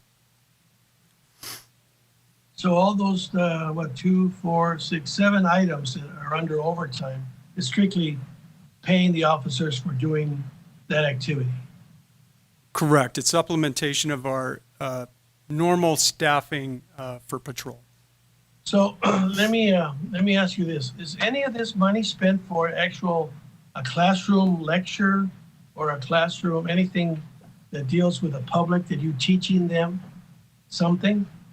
Yeah, so if you go down to one of the points under personnel costs under traffic safety education, there's actually money allotted so that we could hold specialized education for DUI, speeding, stop signs, enforcement activities that we find important for our local community. So that's 4 units for $700. At four at $700 each, so they give us a total of $2,800 allotted towards. Okay, so you're in essence, you're doing 4 times, you're having like a classroom session or some type of instructional setting? Correct. And that's throughout the course of the year. I mean, this grant is for 1 year, right? Yes. How about state travel? What is that, one person, $2,500? So the in-state travel is going to be for additional training for our officers. OTS has been great at supporting us in our endeavor to send officers to standard field sobriety testing and assisted roadside impaired driving, which is more an advanced version of standard field sobriety tests. And there's also a conference this year that's going to have it's going to be a conference this year held in Long Beach for specifically for traffic safety. Do we have any officers that are on the force that are train the trainers type of thing? That they've gone through several sessions of training, different levels of training, that now they're considered a trainer, that they can train other officers? Yes, council member. We have a few officers who are instructors. Part of the issue is in order to do training here and open it to outside law enforcement agencies, you want to get a post-certification, which we are in the process of doing. So hopefully soon we will be doing some training even to outside law enforcement agencies in the city of Burbank. Oh, that's great. That's great. That's awesome. Now, as far as the laptop computer, is that something that we get for the year, or do we get to keep that laptop computer? Councilmember, we get to keep that laptop computer, and that was put in the purchase specifically. We're trying to upgrade our crash mapping for drones. We're getting it's a clearer picture, and it actually has lowered the amount of time it takes to do a traffic reconstruction for serious or fatal traffic collisions. This is a big cost-saving measure, as well as the outcome. The finished product is actually better than what we've seen with some of the traditional devices we've been using. And we tried to take advantage of it during this OTS grant period because the cost for this was relatively low for this great software. But we need a dedicated computer because it's one of those software programs where you got to pay for licensing, so it's going to be dedicated to that laptop. And I see also there's also, in addition to the laptop, you have a crash mapping drone software. That's pretty expensive, huh? That's actually relatively low compared to what we've seen for Is that total right? mapping projects, upwards of $20,000. Oh, wow. So we currently have these, we're just getting them to upgrade our service or our availability to be able to do better and quicker? Correct. We actually have an outdated system currently. Works fine, just very labor intensive and takes quite a bit longer than actually utilizing a drone, which you only have to put directly over the collision scene. And with a matter of minutes, we can take thousands of photographs that this software puts together in a 3D model. So it's actually going to be very beneficial to our department and actually save us a lot of time, and there's going to be some cost savings involved. Now I see it's titled Crash Mapping Drone Software. Can this be used at a crime scene or a potential something that's happening now? Can we use that drone for that purpose as well? So the crash mapping software is something that we believe could be utilized for crime scene mapping. However, there's going to be a different emphasis on the various types of crimes. So it's going to be what's acceptable to the court as far as what's going to be accepted on that mapping. We are working with our investigative bureau to see if they can utilize this as well. Great. Well, I hope they can. Lieutenant, thank you very much. You've educated me quite a bit. Thank you very much. Thank you, sir. Thank you, Madam Mayor. Thank you. Okay, there was a motion by Councilmember Talamantes and a second by Councilmember Murphy, and item 3 has been pulled. Okay, Councilmember Talamantes.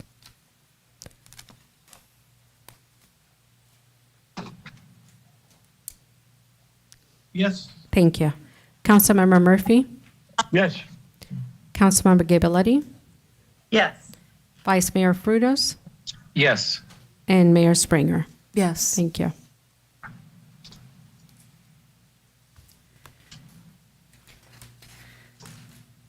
Tonight's study session is an overview of the project scope and consideration of the draft vision and guiding principles of the Downtown Burbank Transit-Oriented Development Specific Plan. After staff's presentation, there will be a public comment period on the study session item only. If you wish to comment, please call 818-238-3335 to join the queue. Will Senior Planner Leonard Bachet please make the presentation? So, Madam Mayor, real quick, a quick question. Sure.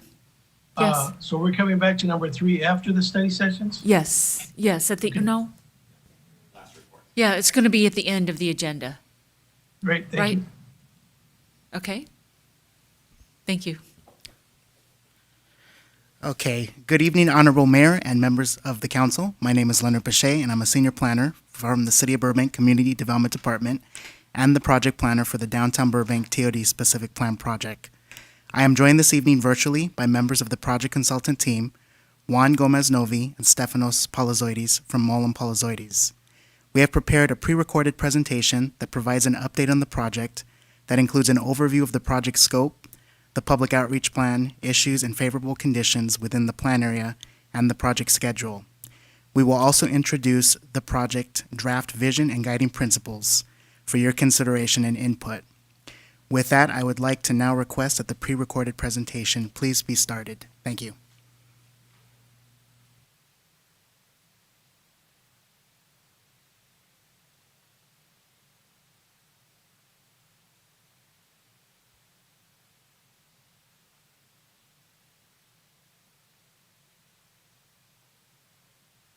Just 1 second, we're having technical difficulties.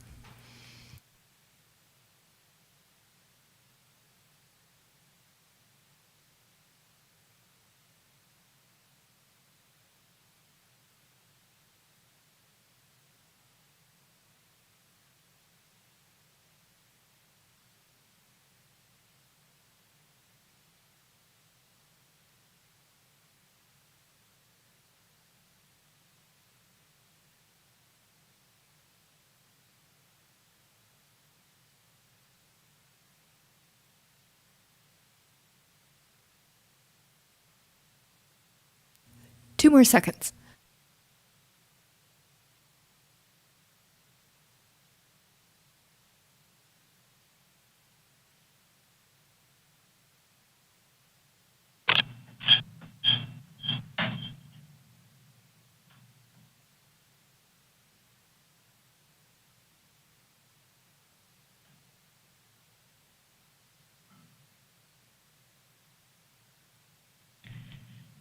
There are two planning documents in place that guide the land uses for downtown Burbank: the Burbank Center Plan and the San Fernando Boulevard Master Plan, adopted in 1997 and 2012 respectively. While both plans were effective at the time of adoption, they are no longer effective to help the city address the housing and affordability crisis it is currently facing.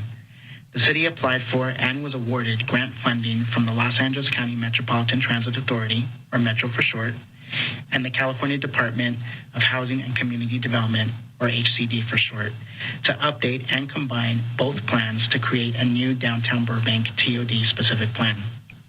The city of Burbank ranks high in terms of cost of housing and has one of the lowest vacancy rates in Los Angeles County, making it difficult for Burbank's workforce and individuals and families of low and moderate income levels to find affordable housing in the city. The city's 45,000 residential units are far below the number needed to house the 130,000 plus people who currently work in Burbank. To meet this scarcity, the City Council has set a goal to introduce 12,000 new dwelling units citywide by the year 2035. This shortage of housing and associated lack of affordability is also an issue of statewide concern. The state has mandated that more housing be produced locally. Burbank's Regional Housing Needs Assessment allocation requires the production of 8,700 units over the next 8 years. This long-range planning effort creates an opportunity for the community to re-envision downtown.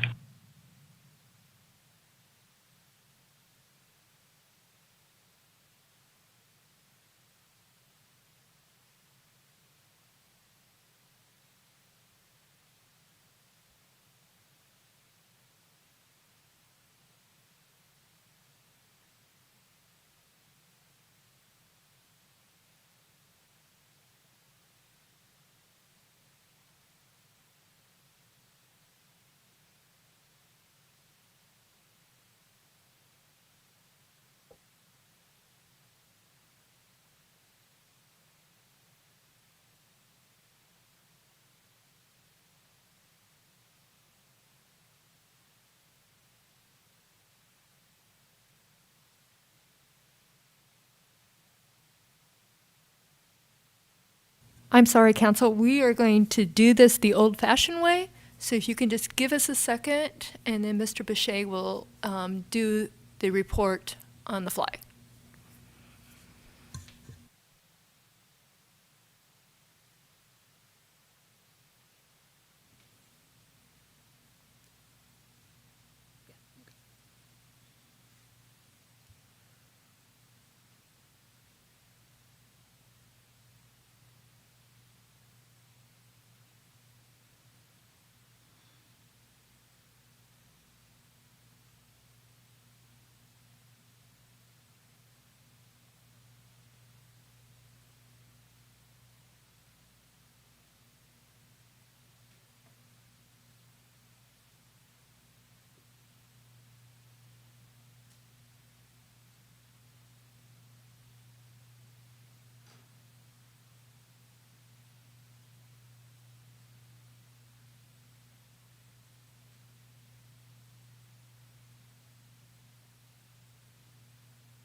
Take me to the, I guess, the third slide.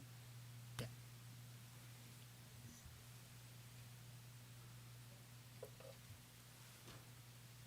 Okay, perfect.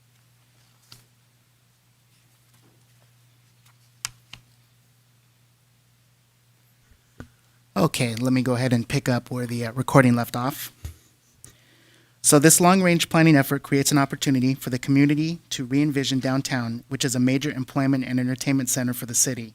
Over the coming months, the city will engage the community and decision makers on developing a shared vision and guiding principles that establishes objective standards and clear community expectations for future responsible development that builds a safe, beautiful, and thriving downtown, while also achieving City Council affordable housing strategies that include building 12,000 units in the next 15 years and meeting state-mandated housing production numbers, thereby reflecting Burbank's unique approach of maintaining local control while helping to build and protect neighborhoods.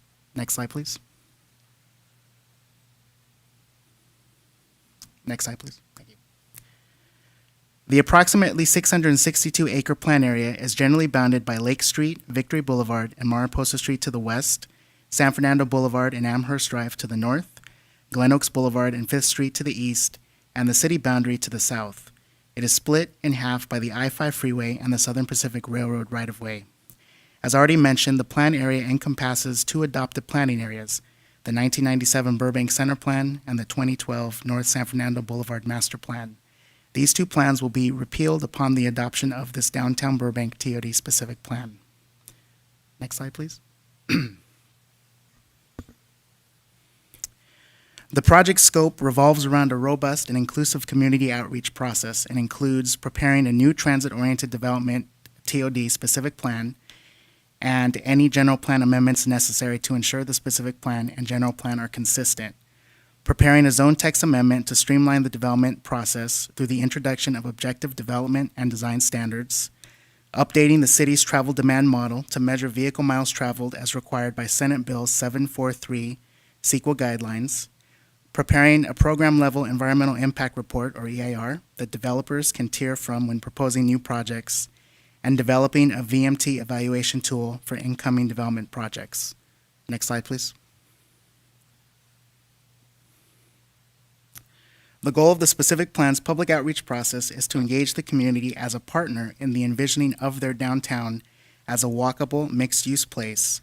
Strategies include creating an interactive website as a home base that will provide project information, updates, and access to surveys, project materials, and frequently asked questions, generating an email list to keep people updated and informed, getting the word out and directing people to the website via social media, email blasts, geo-targeted ads, flyers, and word of mouth, and providing various avenues for input, including comments from the website, surveys, stakeholder focus group meetings, virtual or in person, city council, boards and commissions, and updates to them frequently, and workshops, both virtual and if we are able to in the future, in person, and local civic meetings, virtual or again, if we're able to, in person.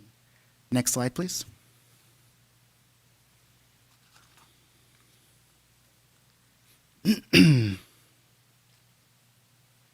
So now we're going to briefly go over some of the issues that we've encountered as we've studied the downtown area. So this slide here shows that most buildings provide blank walls to the street or do not actively embrace the street and sidewalk. They are characterized by generic architectural designs and styles that are not unique to Burbank. Also, there are only two buildings of historic character within the plan area, the City Hall and our downtown post office. Next slide, please.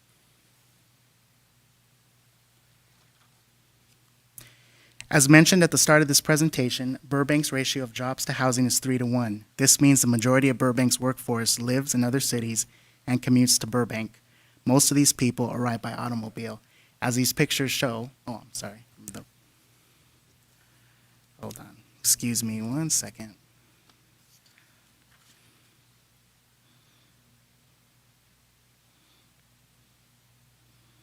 Oh, I think I mixed up the slides. Just go to the next slide. That's fine. Okay, perfect. Again, as we brought up earlier, Burbank's ratio of jobs to housing is 3-to-1. This means that the majority of Burbank's workforce lives in other cities and commutes to Burbank. And as we can see with these pictures, the majority of development right now is workforce, offices for the workforce. Next slide.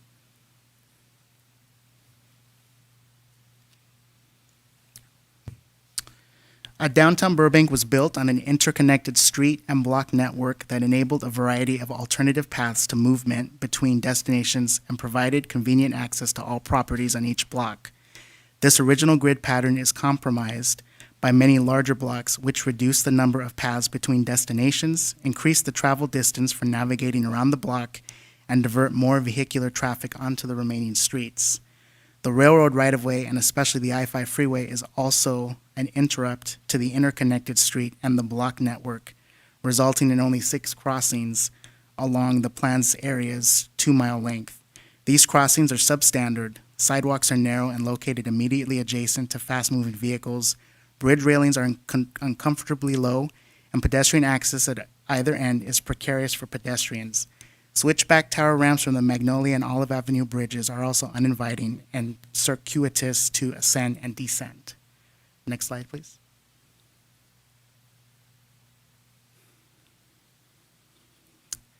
While the portion of San Fernando Boulevard between Magnolia Boulevard and Olive Avenue is lined by buildings that face and are accessed directly from the sidewalk, shown in green, most of the planned area streets are fronted by buildings with blank walls or frontages that do not contribute to the pedestrian-friendly environment, that's shown in red, or parking lots, or the absence of buildings near the sidewalk, shown in black.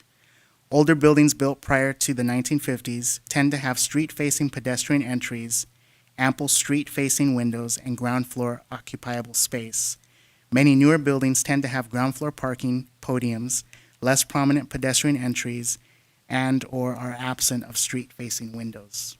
Next slide, please. Plan area residents within the northern and southern portion of the plan area are located within a half-mile of a public park or recreational space and are therefore consistent with general plan goals of providing a community or neighborhood park within a half-mile of all Burbank residences. The central portion of the plan area, bounded roughly by Olive Avenue, the I-5 freeway, Burbank Boulevard, and Glen Oaks Boulevard, however, lacks sufficient open space. Tree cover is fairly complete in most of the plan area, with the most mature, complete, and continuous canopy occurring along San Fernando Boulevard between Magnolia Avenue and Verdugo Avenue. Other streets within the downtown core have consistent, mature street trees, stately pine trees along Olive Avenue and magnolia trees along Angelino Avenue. Street trees have recently been planted along some streets but will not provide shade immediately. Next slide, please. Approximately 30 to 40% of the plan area is covered by asphalt in the form of streets and parking lots, which together contribute to increased ambient temperatures and reduced stormwater infiltration into the water table and to the street tree roots. As mentioned previously, parking lots located adjacent to sidewalks also detract from the pedestrian experience. Next slide. The combination of asphalt, missing or inadequate street cover, and heat-absorbing building materials contributes to higher ambient temperatures, resulting in a less comfortable environment for pedestrians and cyclists, and higher energy bills for adjacent buildings. The heat island effect raises the ambient temperatures by up to 10 degrees Fahrenheit. Air conditioning use increases by 1 to 9% for each 2 degrees increase in temperature. Increasing the tree canopy, reducing paved areas, and utilizing building and paving materials that reflect solar radiation are key to reducing this heat island effect. Air pollution, you can see in the picture that it's bisected by a major freeway and located at the crossroads of several major arterial streets. The plan area is susceptible to poor air quality and adverse health risks associated with such an environment, including chronic respiratory disease, which includes emphysema, bronchitis, asthma, lung cancer, heart disease, and even damage to the brain, nerves, liver, or kidneys. Those are measurable at distances of 1,000 feet and significant at 300 feet.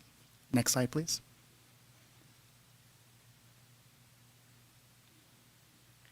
Most of the opportunity sites are further than a quarter-mile walking distance from the Metrolink station and the heat heart of downtown. This distance is exacerbated by the poor environmental conditions and pedestrian environment described in the previous slides. Next slide, please.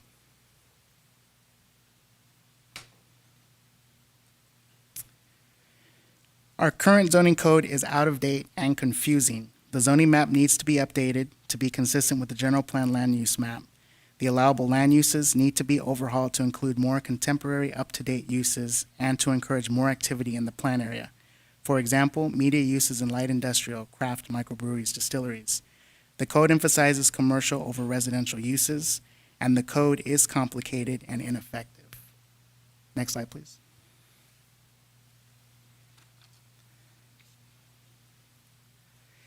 Now we're going to discuss a little bit about the favorable conditions that are found within the downtown as it exists today. This slide here shows that buildings along San Fernando Boulevard between Magnolia and Olive Avenues are located close to and accessed directly from the sidewalk. Sidewalks are ample and the streetscape is mature and complete. This character can be expanded by infilling nearby surface parking lots and other underutilized parcels with buildings located next to or near the sidewalk and that provide pedestrian-friendly frontages, ample street-facing windows, and locate parking at the center of the block or subterranean. Next slide. In addition to the opportunity sites described previously, there are many available sites, particularly in the downtown core, that are within a quarter mile of the Metrolink station. These consist primarily of surface parking lots and sites occupied by one-story buildings. Next slide, please. Burbank's high housing costs and low vacancy rates are indicative of the critical demand for housing in Burbank. Per existing general plan and zoning, the plan area's underutilized sites should be able to easily accommodate the city's goal of accommodating between 2,500 to 3,500 residential units within the plan area, and, depending how much is developed, can accommodate well over 5,000 units. Next slide, please. The plan area's wide streets and rights-of-ways provide ample opportunities for incorporating bike lanes, on-street parking, and improved streetscape. Here is an example of an underdeveloped street in Fresno. Next slide, please. So this is an example of an underdeveloped street in Fresno that is transformed incrementally over time. Next slide, next.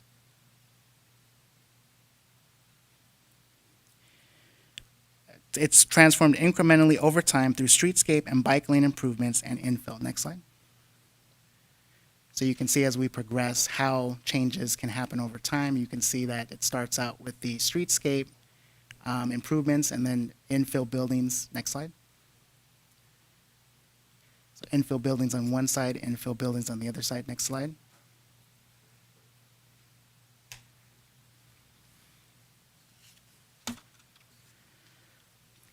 Based on the city's goals described at the beginning of this presentation and on the existing issues and favorable conditions just described, the draft vision statement is a vibrant, urban, transit-oriented, mixed-use downtown of beautiful tree-lined, multimodal streets that are safe and accessible to all, inviting parks and plazas, and beautiful buildings that together create an active, bustling central district surrounded by inviting and genuine neighborhoods, a place where people truly want to live, work, shop, visit, and play. Next slide.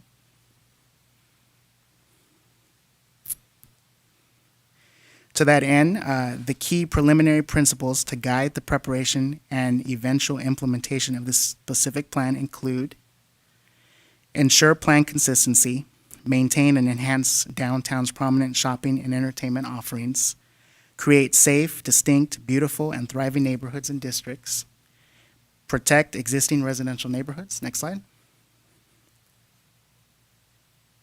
Promote transit-oriented infill development, introduce much-needed housing at all levels of affordability, create a pedestrian-friendly environment, utilize sustainable building and streetscape design and green infrastructure. Next slide. Enhance all modes of access, implement a range of parking management strategies, create objective, transit-supportive development and design standards, and implement community benefits and public improvements. Next slide.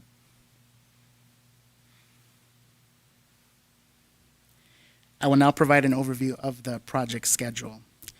The specific plan preparation process consists of 5 key phases: discovery, visioning, plan preparation, public review of the plan and EIR, and adoption. We are at the very beginning of the process. We have conducted the existing document review and the physical analysis that have informed this presentation and are in the process of preparing the market, utilities, first, last mile, and parking analyses. This phase will conclude with the Discovery Community Workshop in mid-November. This Discovery phase will be followed by the Visioning phase, which will wrap up with a combined Community Workshop and CEQA scoping meeting by the end of the year. With community input, the specific plan and EIR will begin in spring 2021, with the public review of the two documents occurring towards the end of summer 2021. Adoption of the specific plan and certification of the EIR will occur by the end of 2021. This concludes our presentation this evening. Community Development Department staff and members of the consultant team are available should the council have any questions or input. Thank you.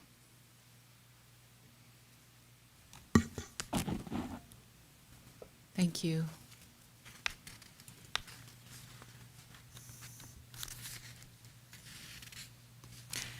Now is the time for public comment on the study session. On the study session item only. If you'd like to participate, please call 818-238-3335. Comments are limited to 3 minutes. We ask for your patience as we finish up with one speaker and move to the next. Ms. Mullins, do we have any callers? No, Madam Mayor, and we had the lines open for quite some time. Okay. Thank you. There being no public comment, we declare the study session public comment period closed.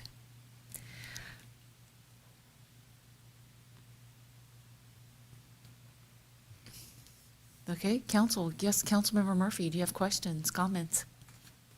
Yeah, not just one comment and one question. I really like it. It looks pretty exciting.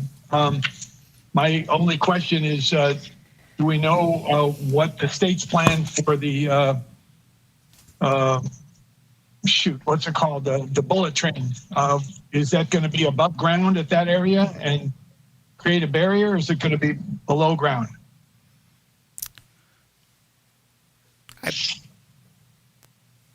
Hold on, we're getting a member of our staff to come up and answer that question. No problem. You can time.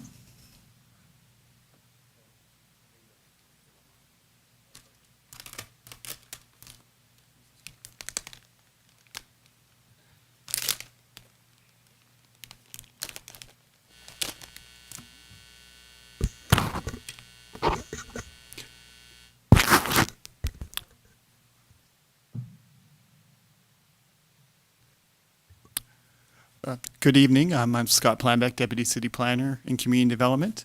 And to follow up with Councilmember Murphy's question, the high-speed rail is expected to be at grade through the downtown near the current transit station that's downtown. We don't have we don't know when it may be built. We've heard various dates from the High-Speed Rail Authority, but if it does get built, it would be at grade.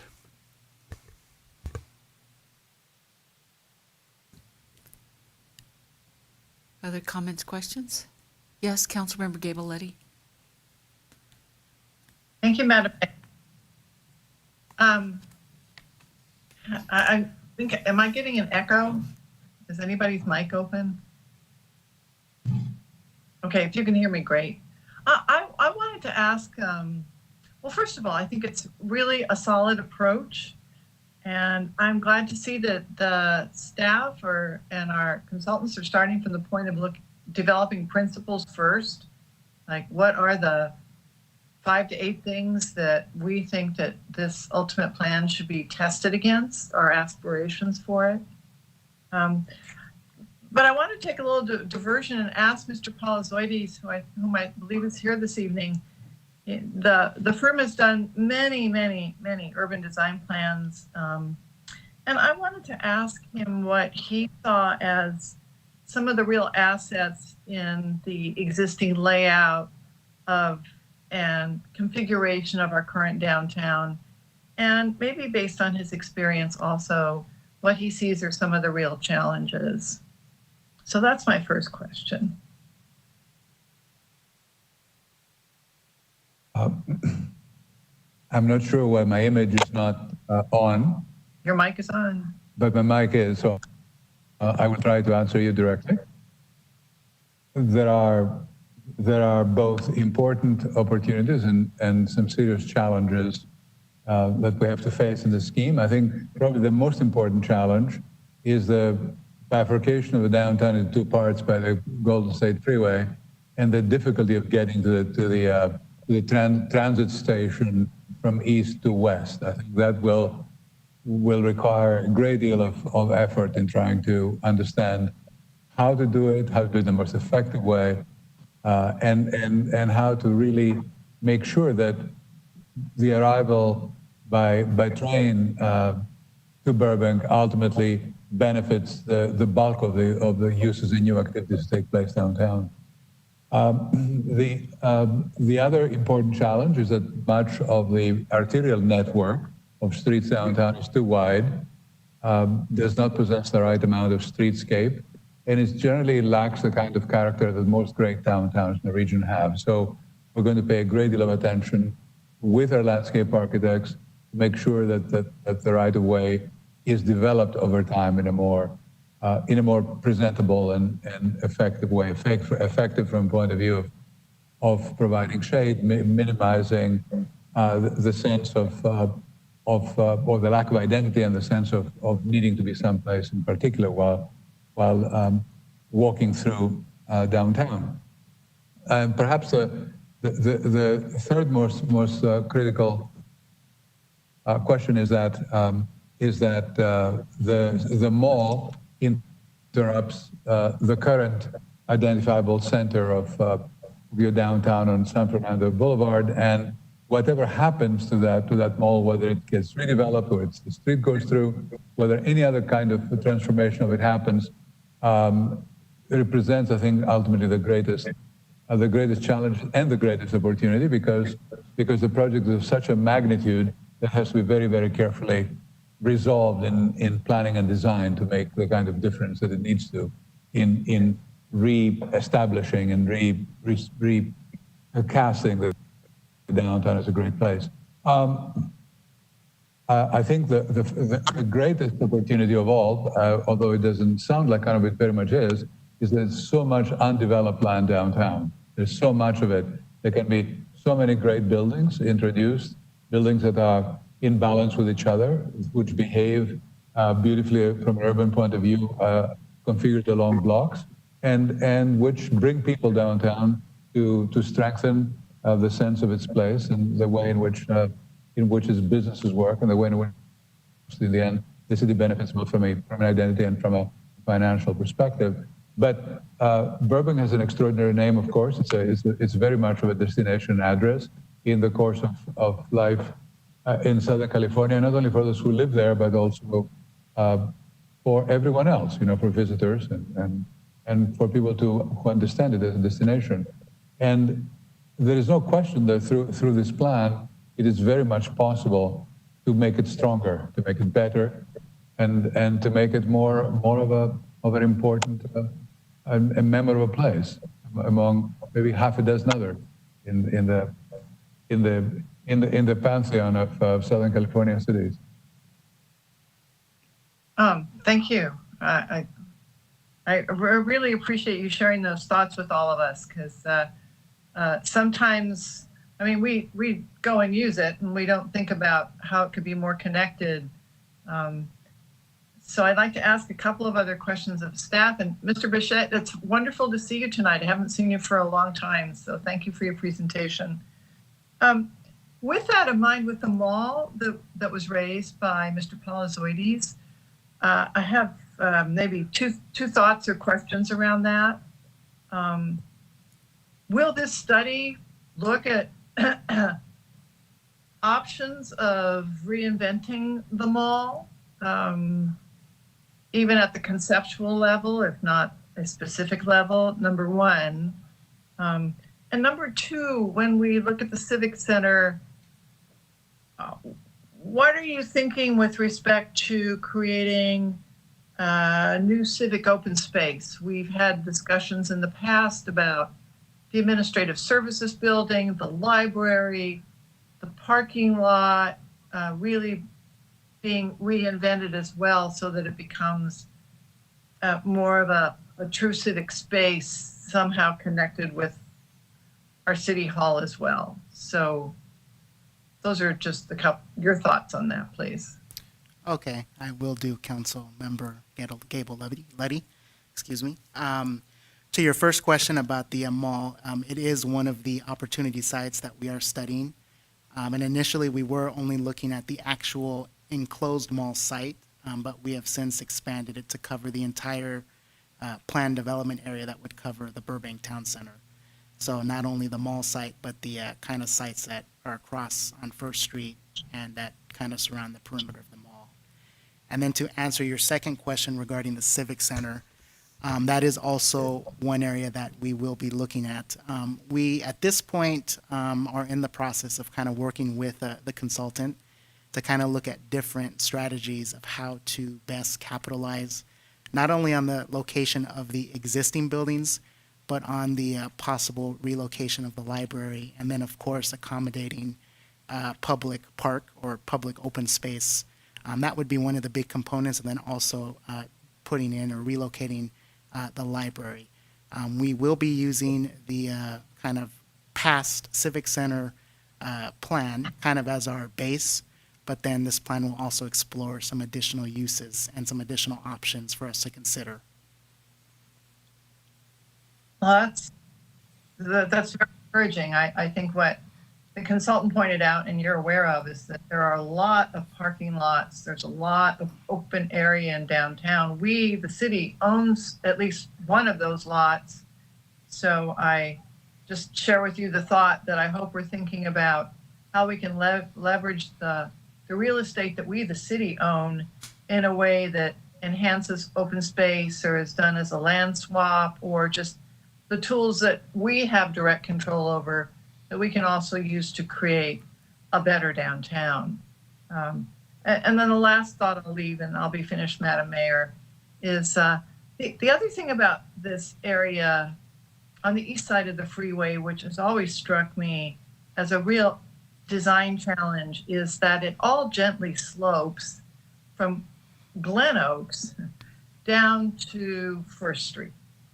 And you remember, I think, Madam Mayor, we talked about this when the proposal from the mall owner came in with residential, and they were showing blank walls along the sloping streets like Cypress, going down to First. And they weren't able to really, at least to our satisfaction, provide active street frontage on those sloping streets. And that is just overall a big challenge. So I'm hoping that this study, it's also an urban design plan, certainly takes into consideration the kind of either architectural techniques or land use techniques that can provide active uses along those streets that might otherwise just be blank without activity. So thank you very much. I think this is, I envy you all working on this. This looks like it's going to be a really outstanding way to plan for our future here, including the demands for our housing, and create a memorable, and I love the inclusion of the word beautiful in the proposal. And finally, I'll just say this. I was struck to see the aerial map that imaged heat island effect of our downtown. Because as we all know, Ken Lewis, 7 years ago, went out and photographed streets using an infrared camera to show how hot and how radiant the heat became at night in the city of Burbank. And I'm just, Ken's not here, but it certainly is a tribute to his memory and his strength as a Burbank resident and fine architect who began that discussion. It's good to see it mainstreaming now, and I look forward to the plan addressing that in a meaningful way. Thank you. Thank you. Other comments, questions? Yes, Vice Mayor Frutos. Thank you, Madam Mayor. And thank you for your presentation, sir. My question is, have you jot down notes where we're at today under the COVID-19 as we're moving forward and we're looking at obviously repurposing the sidewalks and the streets, and we're looking at different type of zoning and ordinance? Are you looking at that even when we move on from COVID-19, the possibility of something like this again happening in the future? what are the thoughts that are being discussed about this issue with staff as you're preparing this study? Okay, thank you, Councilmember Frutos. Yes, it is, I would say, somewhat convenient that this happened because it happened before we started a lot of work on the plan. And so we were able to kind of come up with not only a strategy to kind of handle the public outreach, but also we could start looking at alternatives to looking at downtown from a standpoint of providing greater open space, which has always been a goal, but I think it's now one that becomes more important, is kind of at the forefront. But then the other thing that's also presented itself as an opportunity is looking at alternatives for some of the right-of-way that we have. So in the presentation, you noticed that one of the benefits of our downtown that we noted was that we do have some streets that have very wide right-of-ways. And in conjunction with our recently adopted Complete Streets Plan, there is opportunity to kind of provide for more open space, more recreational opportunities within the downtown. And then I also think the other big thing to look at too is thinking about a different use for San Fernando Boulevard. There definitely is the ability to widen the public right-of-way along that street.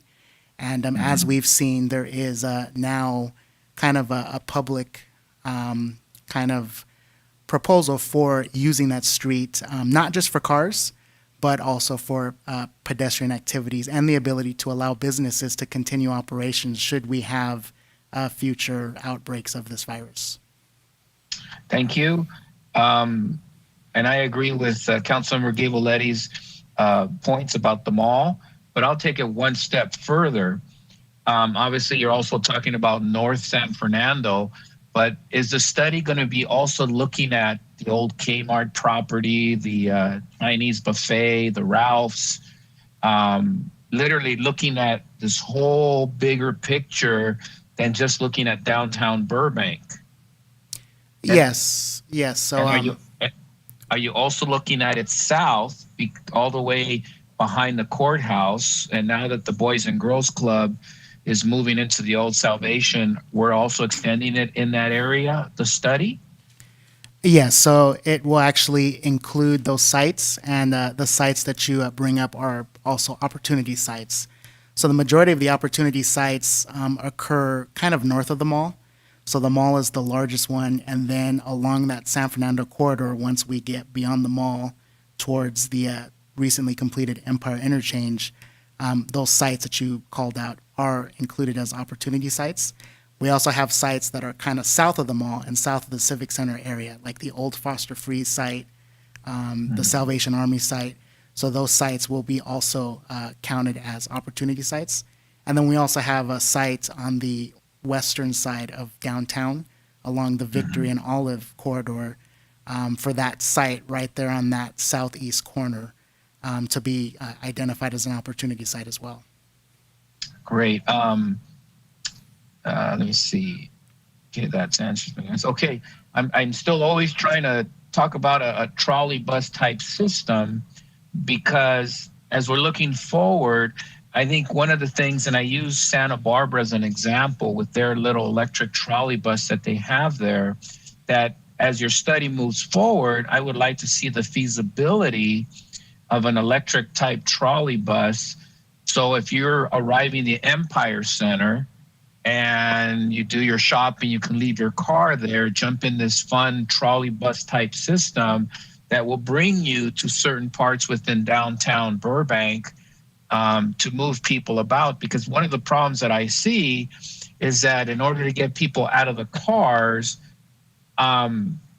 there's no feasible type of transportation to take them from one area like the Empire Center to the other parts of San Fernando Road, downtown Burbank, go to the Shake Shack or go to Black Angus. So I'd like to study to really look at the feasibility of having some type of exclusive, fun type of trolley type bus system, getting people on and off for a quarter to encourage them that, hey, when you get here, you leave your car here and you can ride to these locations, hop on and off. Because if we can't provide it, and it's such a big, vast area that we're looking at, I think we're missing the boat in the study.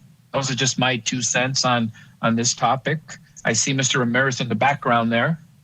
I see his cool, stylish socks. So you're looking pretty good on TV there, Fred. Thank you, sir. Thank you. Councilmember Talamantes. Mayor, I see Councilmember Frutos hasn't given up yet. Anyway, thank you for your presentation. It was very interesting, and yeah, definitely. Obviously, most of the focus is going to be north of the mall because that's where the room is, that's where the space is. You might have a few opportunity sites south of the mall or south of Olive, but I think the majority of the opportunity, what we're talking about here, is north of the mall from obviously the mall over to the Empire Center. So there's no pages to your presentation. Roman numeral number 3, it's project scope. The items number 1 through 7 on that page. There's a couple of mentions about the VMT, the vehicle miles traveled, number 5 and number 7. Can you explain to me that develop a VMT evaluation tool for incoming development projects? Yes, I'll go ahead and field that question to our Assistant Community Development Director, David Kriske, who will be assisting us with the transportation aspect of the plan. Thank you. Yes, good evening, Mayor Springer, members of the council. David Kriske with the Community Development Department. A big part of this study is going to be how we evaluate the transportation impacts caused by the changes we're proposing under the state's new metric for vehicle miles traveled. So you may have heard in some of your regional boards that you're involved in that the state has established law, has moved us away from talking about vehicle congestion as a transportation impact and moving to measuring how many vehicle miles traveled a plan or a region or a city generates, because it's the vehicle miles traveled that emits greenhouse gases, which are the actual pollutant of transportation, whereas congestion is certainly something we're concerned with, but is not a true environmental impact. So the state has asked us to start evaluating projects under this new metric. So the Burbank Center Plan is the first specific plan that's going to be evaluated under this new metric, and all of the projects that are approved conforming to the new specific plan are going to have to be evaluated under this new metric. And so we want to set in place methods where projects that are conforming to this specific plan and meet the goals and policies and design development standards of the plan have already kind of been shown in advance to be consistent with the vehicle miles traveled, that they're reducing vehicle miles traveled, they're reducing car trips, they're reducing the length of car trips. And that's to reduce VMT is also to implement things that the council's talked about with this plan, such as concentrating more housing in our downtown because it's so close to transit and so close to other uses. We can reduce the number of vehicle miles traveled from those developments. And so this is a big part of the specific plan, is to figure out and set up a system for how we evaluate these projects under vehicle miles traveled. We'll still be studying congestion because we know that's important to the community. So we'll still be doing some of the traditional level of service analysis, but it's no longer a CEQA issue. It's more of just a neighborhood compatibility land use issue.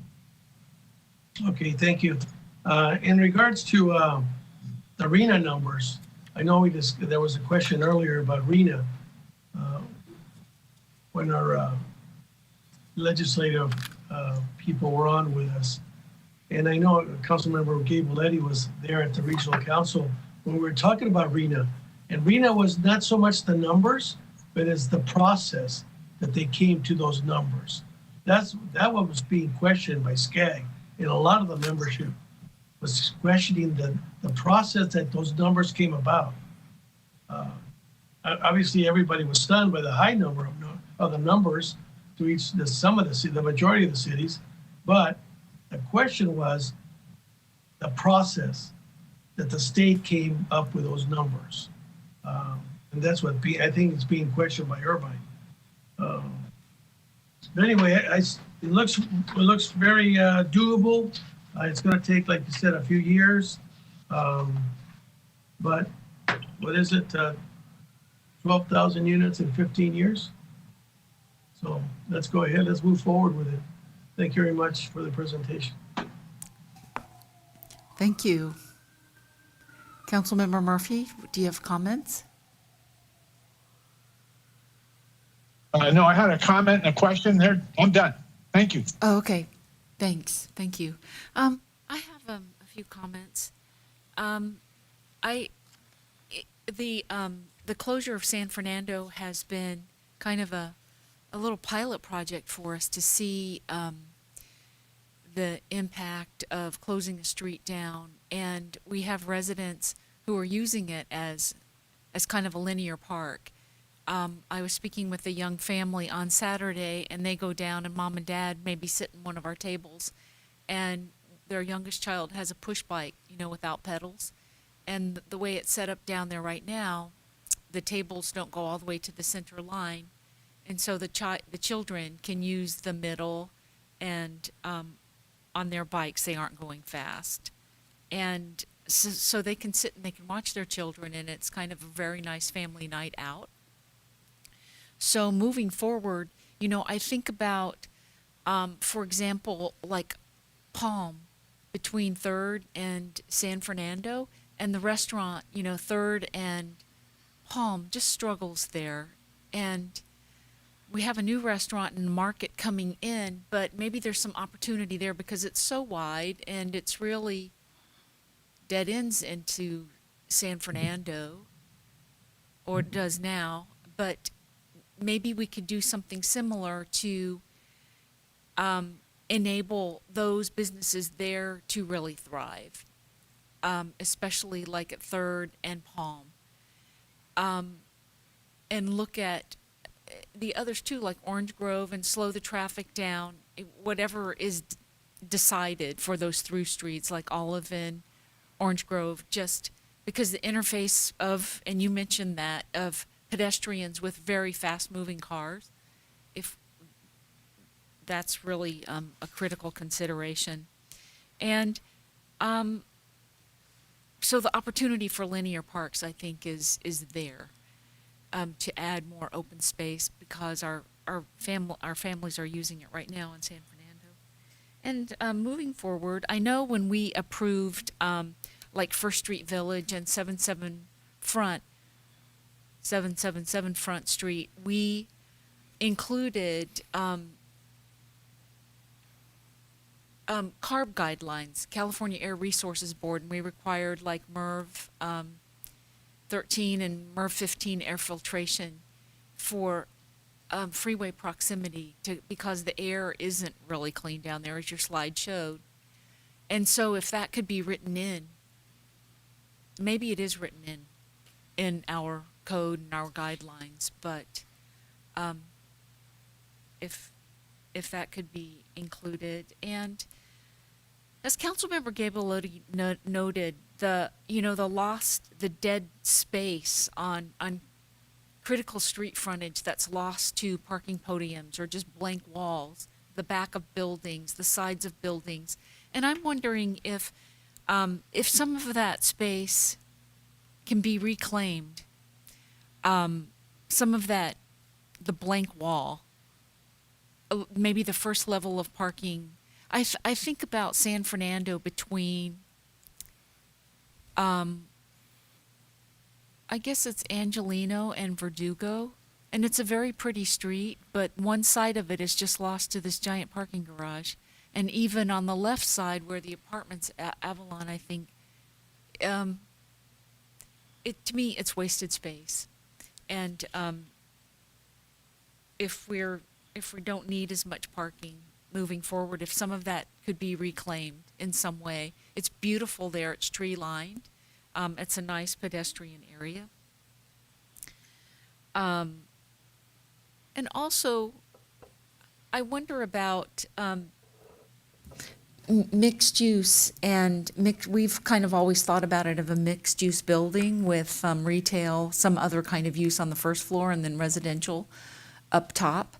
And if I wonder about the demand for retail, and that seems to have changed. It seems to have kind of fallen off a cliff, actually. And if the mixed use part can be considered as part of, as a neighborhood, you know, a mixed use neighborhood, not just in terms of a mixed use building. And also, this is related to what Councilmember Gabeletti brought up, was we saw the plan proposal for the redevelopment of the old IKEA site, and the podium was gigantic, so everything was at all one level, and so it didn't really take advantage of the slope of the hill, which could have made it very interesting. So if that could be considered moving forward, just for interest, using, you know, rooftop decks, step down or something, instead of just massive podiums, everything at the same level, I would be really interesting, and I think our residents might like it. So those are my comments. Yes, Councilmember Gabeletti? Excuse me, Councilmember Talamantes? Did you have a comment? Mr. Mayor. Sure. Yeah, you know, as long as we're sharing ideas, I would like to turn San Fernando Road back into the way it was, like 30, 35 years ago. I don't know if some of you remember or not, or were here or not. But that would be a great way. I'd like to have everybody look at that, consider that closing, making that closure permanent, make it a meander. You can even make it, one of the suggestions that I got, would make it a one-way street, possibly from Magnolia to Olive. Just one lane, no parking, just one lane, or if that becomes too complicated, just close it off to traffic, period. It just, you know, just like the way it was. There's several pictures in the city archives, I'm sure, that we can go back and look. It just be very pleasant for the residents, families that come down to the mall and shop. And I think the owners, the property owners, as well as the business owners, would like that approach. You know, it's just a thing to consider from one council member, as long as we're throwing things out there.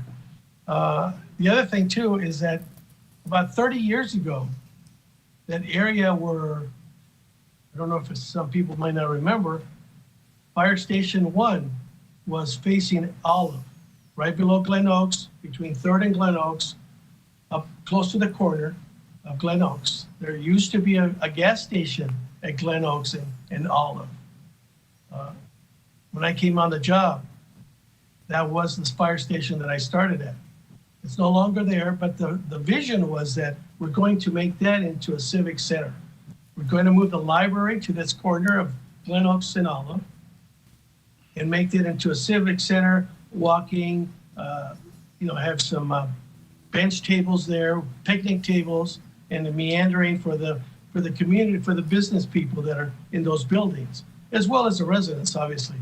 But for the business, the people that are working in those buildings to enjoy during the lunch hour. So that was the vision 30 years ago, to make that a civic center. But, you know, things came and went, and people changed, and city managers came and went, and different focuses, different priorities. 2009 came and went. It hit us, and here we are again with these challenging times that we're facing. But anyway, those are my 2 cents. Thank you very much. Thank you. I just have another question for Vice Mayor Frutos. I didn't hear you mention your trolley on Magnolia.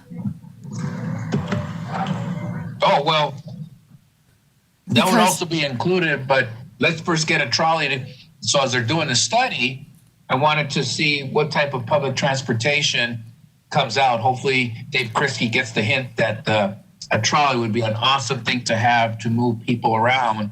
So yeah, definitely we can talk about Magnolia, but it'll have to be on a different agenda. Well, no, Our I city was attorney is thinking giving me that smile. of since Magnolia goes straight to the mall, I'm thinking of access all along that corridor and the residential Magnolia Park, since it sounds like it's going to be a very cool place to be, downtown Burbank. So, another question I had, and this is just a question, I don't know, more residential, because the study says that it's kind of over-commercialized. So does that mean you'll consider like residential zoning, like maybe between Victory and the freeway, or will that, it's just a question and you don't even have to answer it now. I'm just wondering if the land use is going to change or where it will change. Thank you, Mayor, for your comment. I can answer kind of just briefly. It is something that we are looking at. We're looking right now to see what areas that don't currently allow residential development by right would be ripe for change to allow it as part of the plan. That area between the freeway and Victory Boulevard is a challenging one because, of course, we have the power plant, we have the sewage treatment plant, and then we have kind of a long-standing industrial development. What we have seen kind of in the last 3 years is a changeover of that Victory corridor from a lot of the industrial uses to media uses. So there is potential, at least at this point that we've identified, maybe not immediately adjacent to the industrial uses, the heavier uses, and the power plant and the sewage treatment plant. But I think along the Victory Boulevard corridor, especially where it kind of serves as the division between the existing residential neighborhoods, that we could see allowing residential. And then, of course, on the eastern side of downtown, north of the mall, and within the downtown core and south of that, there are areas that are ripe that may not currently allow residential by right without going through a process of creating a PD or a DA.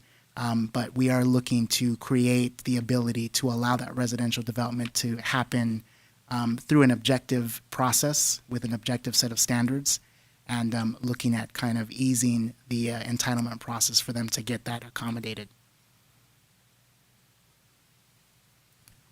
Thank you. And I also think about, like on Verdugo, where the brewery is, and how, I mean, there is some low-density residential kind of there, closer to the freeway, and maybe bound by, like, Flower, and so I was just curious. Yeah, in those areas, we do actually have within the plan area, we do have a few single-family areas. Those will essentially be protected, and the zoning will essentially revert to the current single-family zoning, which we feel is robust to kind of control what happens in those areas. But where we do see opportunity is in the multifamily zones, like the R2, R3, and R4.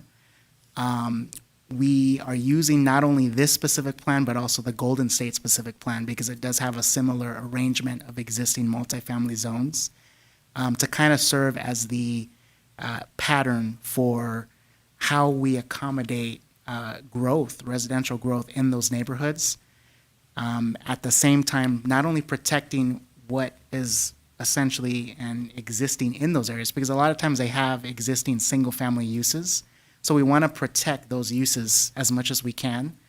But then we also want to allow for those areas to be able to expand and be able to, from a responsible development standpoint, kind of add to create a neighborhood.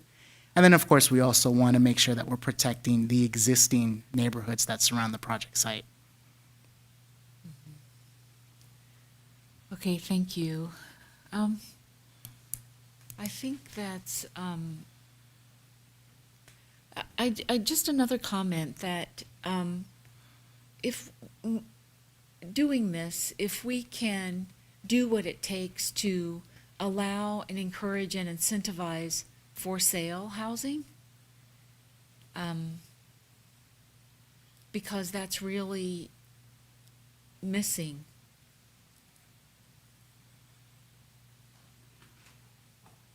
Okay. Anything else? Okay. Thank you. This is, I think we've given you enough guidance, right? Okay, Yes. thank you very much, Mr. Boucher, for your report and the You're welcome. analysis. And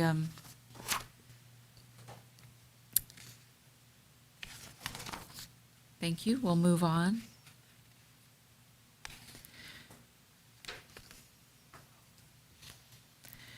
There are 3 reports to council tonight.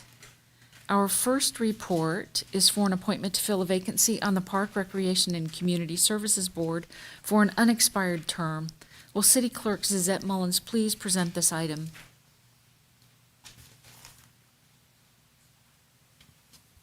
Thank you, Madam Mayor.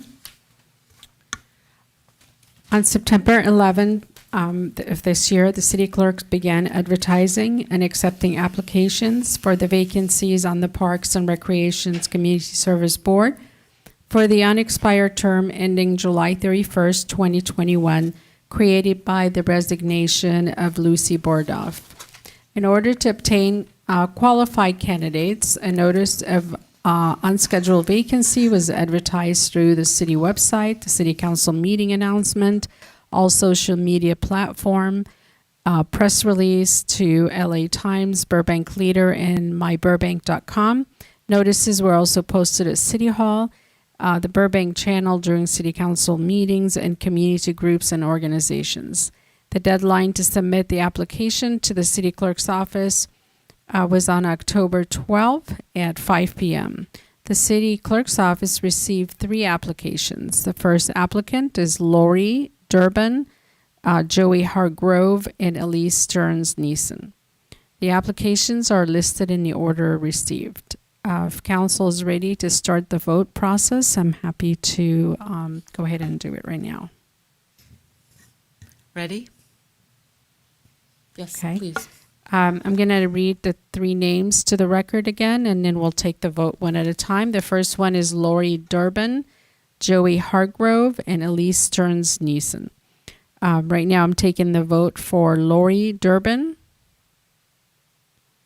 1, 2, 3. I have Councilmember Talamantes, Councilmember Ghiberletti, and Councilmember Murphy, correct? Okay. Well, that concludes the vote because Lori has been appointed, but I'll take the vote also for Joey Hargrove, just that we have record. Okay, Elise Stearns Neeson. I have Vice Mayor Frutos and Mayor Springer. Thank you. So Lori will be appointed to the board. Thank you.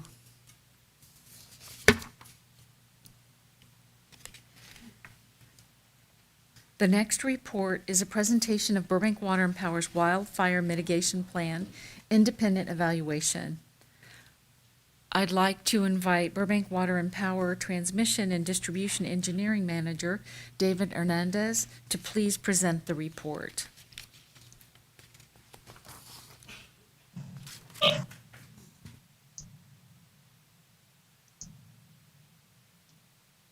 Do you see my presentation?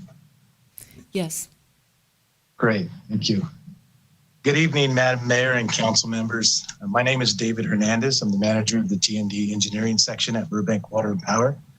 With me tonight are Andrew Dressel and Keith Lorenzetti from Guidehouse. They are our third-party consultants, and they will be given the latter portion of this presentation for the independent evaluation of BWP's wildfire mitigation plan. Now, before I hand off to Guidehouse to discuss the independent evaluation report, I'll give you some background on our wildfire mitigation plan, and I'll also give you an idea of why we need our consultant, Guidehouse, to present the independent evaluation report. Now, back in 2019, the Public Utilities Code Section 8387 was changed, and that's the code that refers to wildfire mitigation for publicly owned utilities. It required that we prepare a wildfire mitigation plan by January 1st, 2020. It also required that we contract with a qualified independent evaluator to review and assess the comprehensiveness of the wildfire mitigation plan.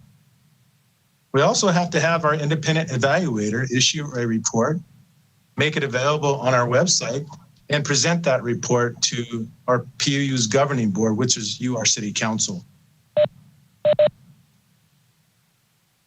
Now, BWP, along with input from our fire department, directly participated in the development of the CPUC's fire threat map, which designates high fire threat districts throughout the state of California. Our CPUC fire threat map is comprised of what is called a Tier 2 area. That's the area in blue there. And this is where there is an elevated risk for the ignition and spread of fires due to strong winds, vegetation, and other environmental conditions.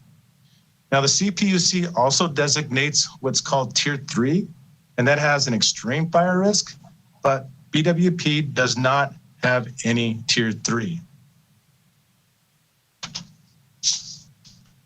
BWP's wildfire mitigation plan is focused on the electrical facilities within that Tier 2 area, and that consists of poles, transformers, and wires.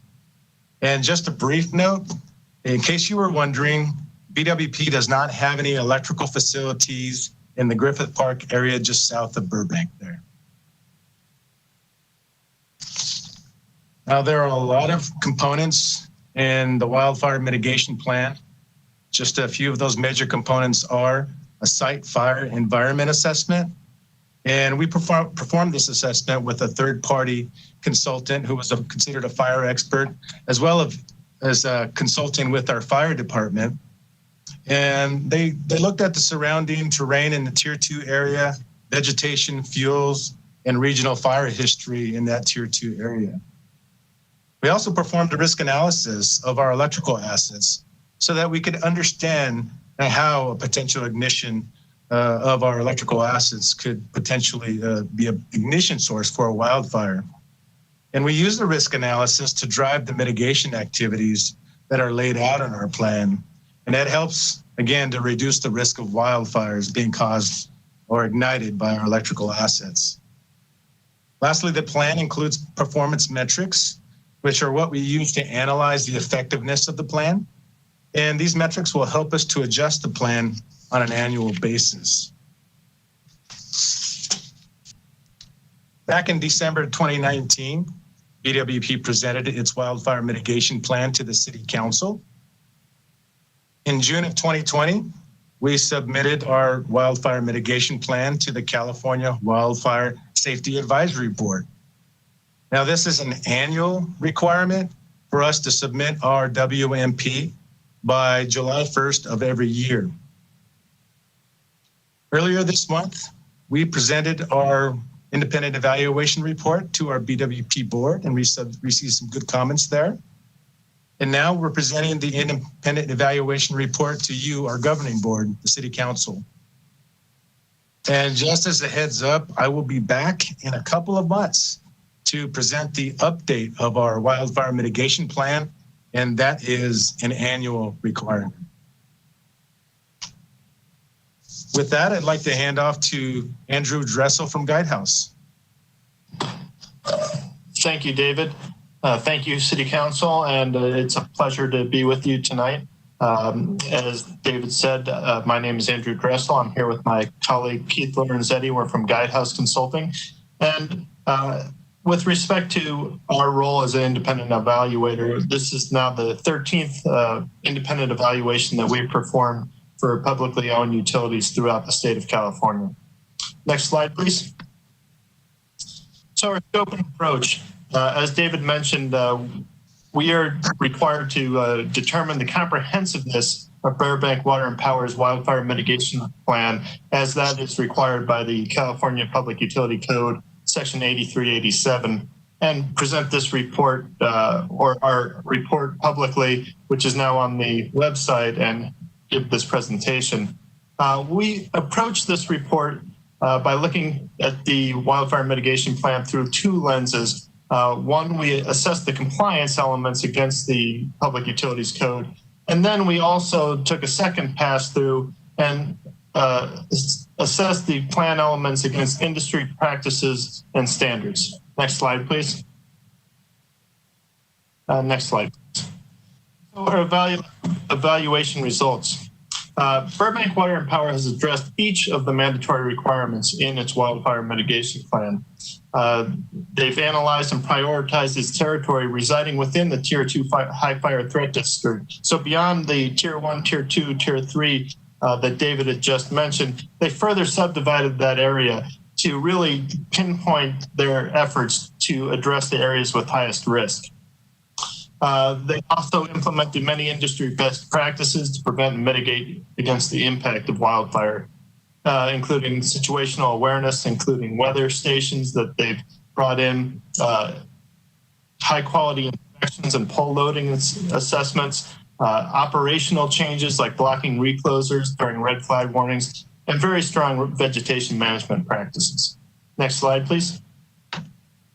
Through that assessment, we determined that Burbank Water and Power, their wildfire mitigation plan is comprehensive and meets the statutory requirements listed in Section 8387. And further, that it aligns with industry standards and best practices. Next slide, please. That concludes our presentation, and we'd be happy to answer any questions. Thank you. Thank you very much for your presentation. Council, do you have questions, comments?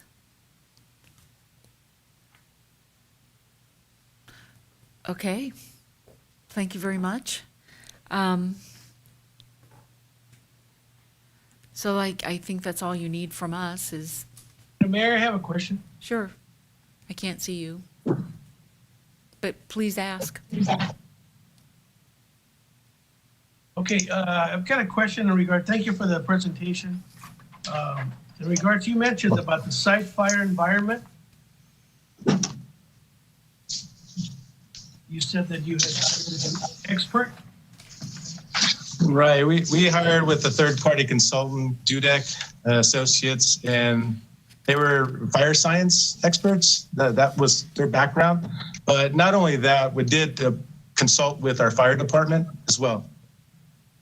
They're experts too, right? Absolutely. that was essential. Now, this consulting firm that you hired, where are they from? They're a Northern California utility. We selected them out of 3 utilities that were working on wildfire mitigation plans for Northern California Public Authority. Okay, thank you very much. You're welcome. Thank you for your report. Okay, we'll move on to our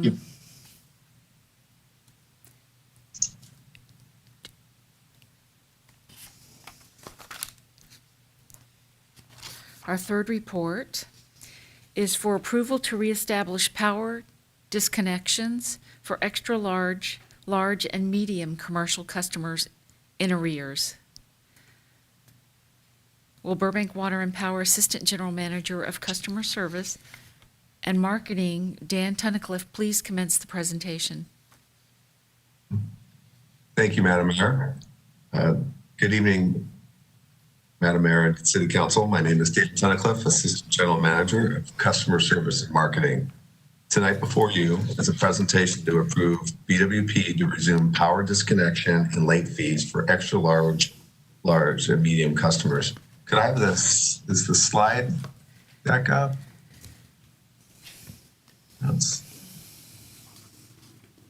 Thank you so much. Thank you. On April 21st, the Burbank City Council authorized the suspension of water and power disconnections and the 1.5% late fee. We send letters to customers who have past due balances and provide links to resources for support. And we're offering generous payment arrangements beyond our typical duration of 3 to 6 months based on customers' ability to pay. And thank you for your action last month, approving a COVID job loss bill credit program for $2 million to residential customers impacted by job loss. Despite these efforts, arrears continue to grow, which will negatively impact all customers. Any arrears that cannot be recovered by the customers will be recovered through rates. This slide illustrates how the total arrears have grown. BWP has 6 primary customer classes: residential, small commercial, medium, large, and extra large commercial, plus a street lighting, traffic signal, and freeway lighting. Since April 2020, when staff began tracking these subsegments, the outstanding amount has more than doubled. And for every $1 million in uncollectible arrears will result in a one-time 0.65% rate increase in electric rates. Next slide, please. There is a significant exposure to all BWP's customers from a relatively small number of customers. In the staff report, we identified that while the extra large, large, and medium customers make up only 3% of the total number of accounts, they make up 64% of our load. Non-payment from just a few of these customers can have a very significant impact on all other customers.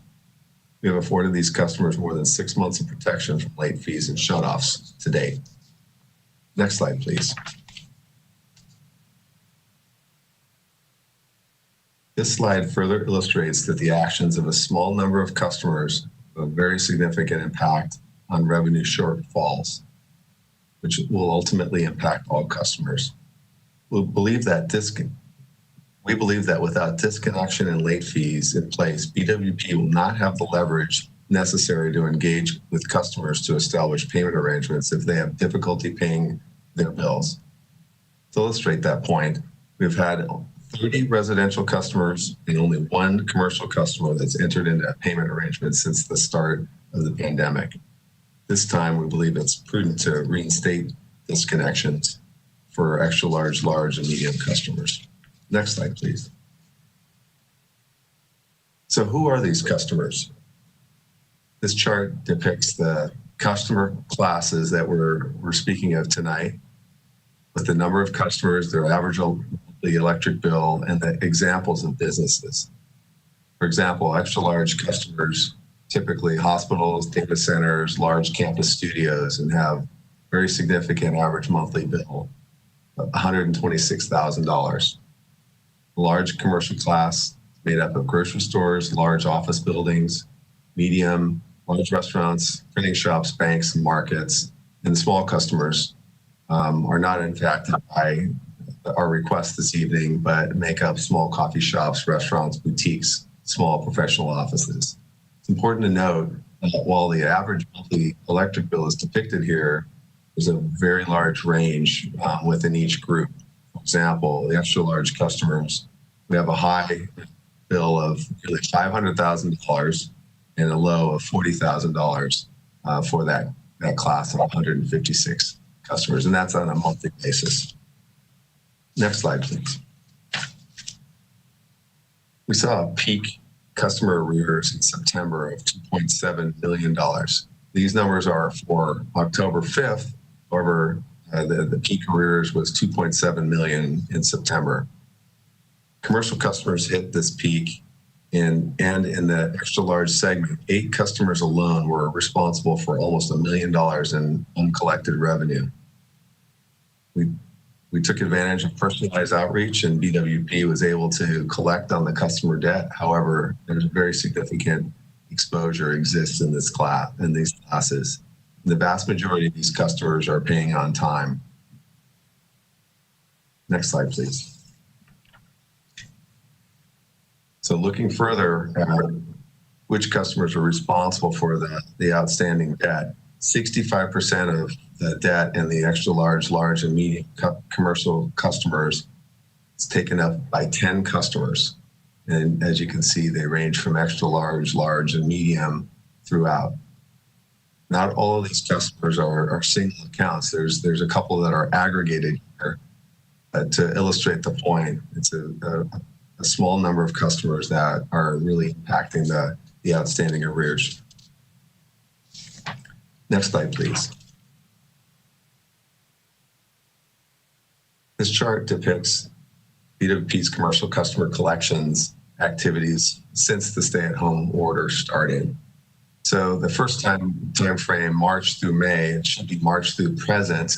We have suspension of shutoffs and late fees for all customers, and we are providing information about the federal, state, and local agency services and letters that we sent to any customer with an outstanding debt. From June through August, continue to monitor the commercial activity in response to the pandemic. In September to the present day, we continue with outreach to the extra large and large and medium customers and to try to determine if we can help them with payment arrangements, et cetera. And finally, what we're requesting is authorization to resume the standard collection process as needed.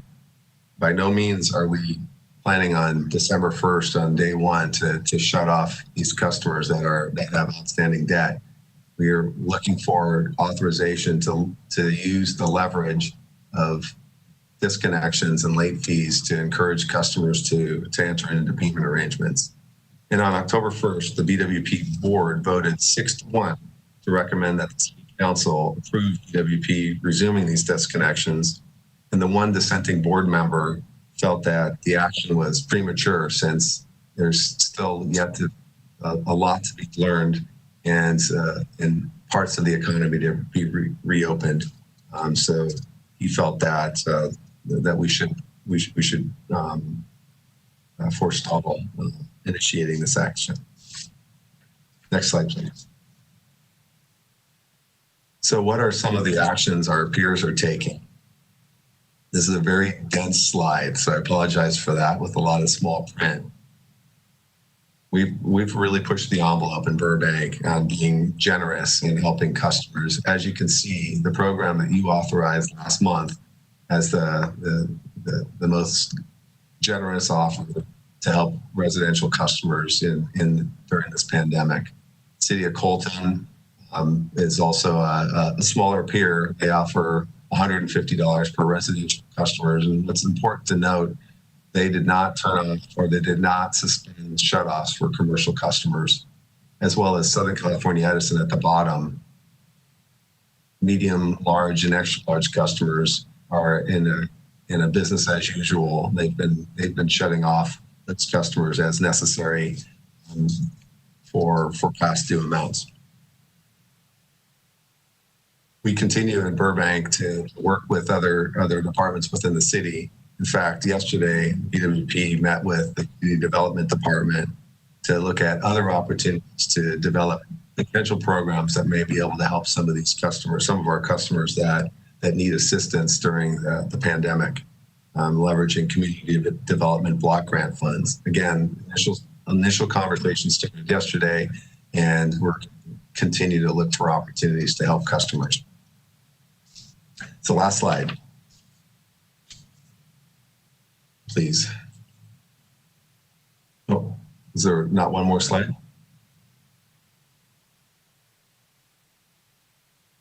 Sorry, Shmuel. Is that the last slide? There we go. Thank you. Thank you very much.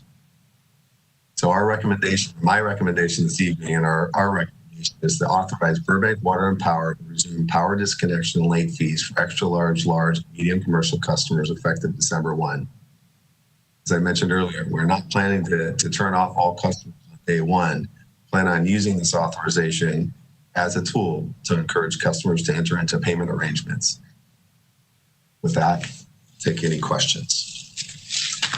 Thank you, Mr. Tunnicliffe, for your report. Council, questions? Yes, Councilmember Talamantes.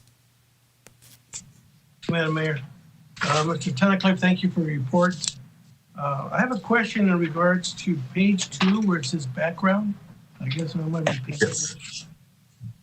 Someone can cue up the presentation again, please.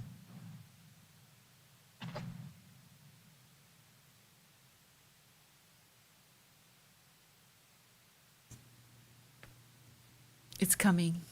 Okay. Or Garen, thank you. Apologize. Slide 2. Yeah, slide 2. There you go. And done. Arrears impacts all customers. Yes. Despite these efforts, the amount owed by customers continues to grow. So if we don't approve this tonight, that's what's going to happen, right? I mean, yes, it's going to continue to grow. And it'll be more difficult to pay the larger the amount gets, I would imagine. Yes.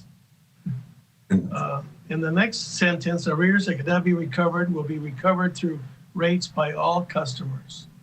Correct. Give me an example. I can think of one where a business goes out of business and they can't pay you, or obviously they won't. What's another example of if you cannot recover monies from them? Such service, if a customer goes out of business, declares bankruptcy, Right. and the amount of money owed is reduced, that adds to our revenue shortfall, and all other customers will have to pay for that. Comes out of our rates will increase. So I gave an illustrative example in the staff report that if the arrears continue to grow to upwards of $3 million, as an example, that would entail a 2.2%, a one-time 2.2% rate increase for all customers. So what if a business says, I'm not going to pay you? What do we do then? Well, without this authorization, that debt will continue to mount. So if with the opportunity to shut them off or charge them late fees, that's our one lever that we have with customers to encourage them to enter into payment arrangements. And ultimately, if they can't pay, all other customers will have to pay.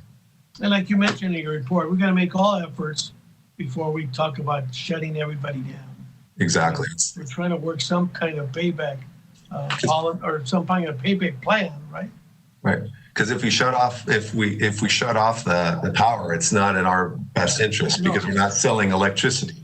So that's the last resort. And you're not getting what's due, the back pay. Exactly. It's a lose-lose, in other words. Exactly. Okay. All right. Thank you very much. Thank you, Madam Mayor. Thank you. Councilmember Gabaletti. Madam Mayor, thank you, Mr. Tunnicliffe, for your presentation. You know, this is I'm ready to move ahead on this. I think that you raised the right questions, Councilmember Talamontes, so thank you for doing that. For folks who are having a hard time, we want to work with them. But for folks who are basically taking advantage of the circumstances, we need to have tools so that there's an equitable approach to the use of power in this city. I remember when we first started with the moratorium way back when, I spoke to a business owner who said, you know, the business got PPP, but they're just not paying the rent. And that is unethical. That is not a good business practice. And it is certainly not right, especially in light of the real suffering that some people are going through right now, including small businesses. So I am ready to move this item, and in fact, I will move that we approve Burbank Water and Power to resume power disconnection and late fees for extra large, and medium commercial customers effective December 1st, 2020. Second. Okay. We have a first and a second. Councilmember Gabaletti? Yes. Councilmember Talamontes? Yes. Councilmember Murphy? Yes. Vice Mayor Frutos? Yes. Mayor Springer? Yes. Thank you. Thank you very much. Thank you very much for your report.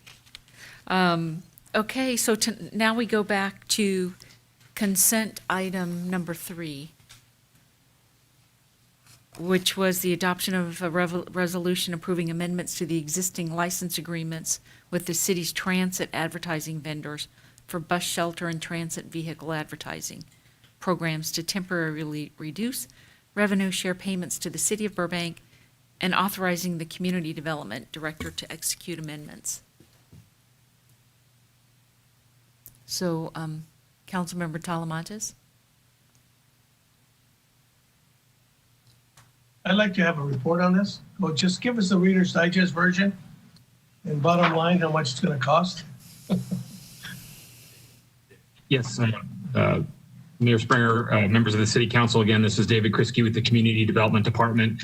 Briefly, tonight the City Council is being asked to approve a resolution approving amendments to 3 transit advertising agreements to temporarily reduce revenue share payments under those agreements. You may recall the city has 3 transit advertising agreements with 2 vendors. The agreements allow the companies, these 2 vendors, to sell advertisements on bus shelters and on our transit vehicles in exchange for a share of their ad revenue. The vendors also agree to operate and maintain 144 bus shelters throughout the city where the ads for the advertising are placed. For each agreement, the city is paid either a share of the advertising revenue earned or a guaranteed minimum payment, whichever is greater. Due to the COVID-19 pandemic, both vendors have requested temporary relief from their payment requirements due to their loss in advertising revenue that they've seen because of the pandemic and lost advertising traffic and advertising markets. Both vendors have temporarily stopped revenue payments, though both continue to maintain the bus shelters and place advertisements. The city's only real legal remedy under the contracts in this situation of non-payment would be to terminate the services. However, staff recommends that the City Council instead approve temporary reductions in revenue payments required under the agreements. And there's a few benefits that we see to this approach. First, the city would still get some revenue. We'd get about $367,000 for calendar year 2020. That is down, however, from the contractual 500 plus thousand. So it's a loss of a couple $100,000. The city would continue to be able to offer bus shelter amenities to our transit riders, and those shelters would be maintained obviously at no cost and be under the current agreements.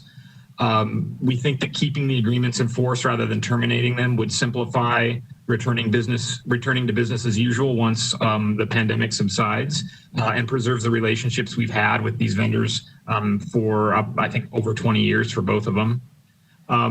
And then finally, this is a minor item, but keeping the agreements in place would allow us to continue to work towards implementing the City Council's bus shelter and stop policies that we discussed a couple of months ago, including adding or relocating 5 new shelters at high demand bus stops. And we're working actively on 2 of those highest requests along Empire Avenue in Valpreda, and those are actually in the permitting stage right now for installation.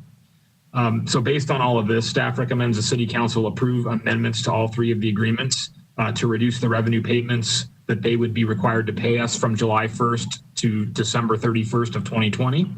And in addition, because we think the pandemic will likely continue affecting revenues into 2021, we recommend that the City Council allow staff to administratively extend any temporary revenue relief for an additional 1 year beyond 2020 should economic conditions remain depressed. So that concludes my presentation, and I'd be happy to answer questions. Yes, Councilmember Talamantes. Yes, thank you, Madam Mayor. Thank you, Mr. Kriske, for that, for your digest version. I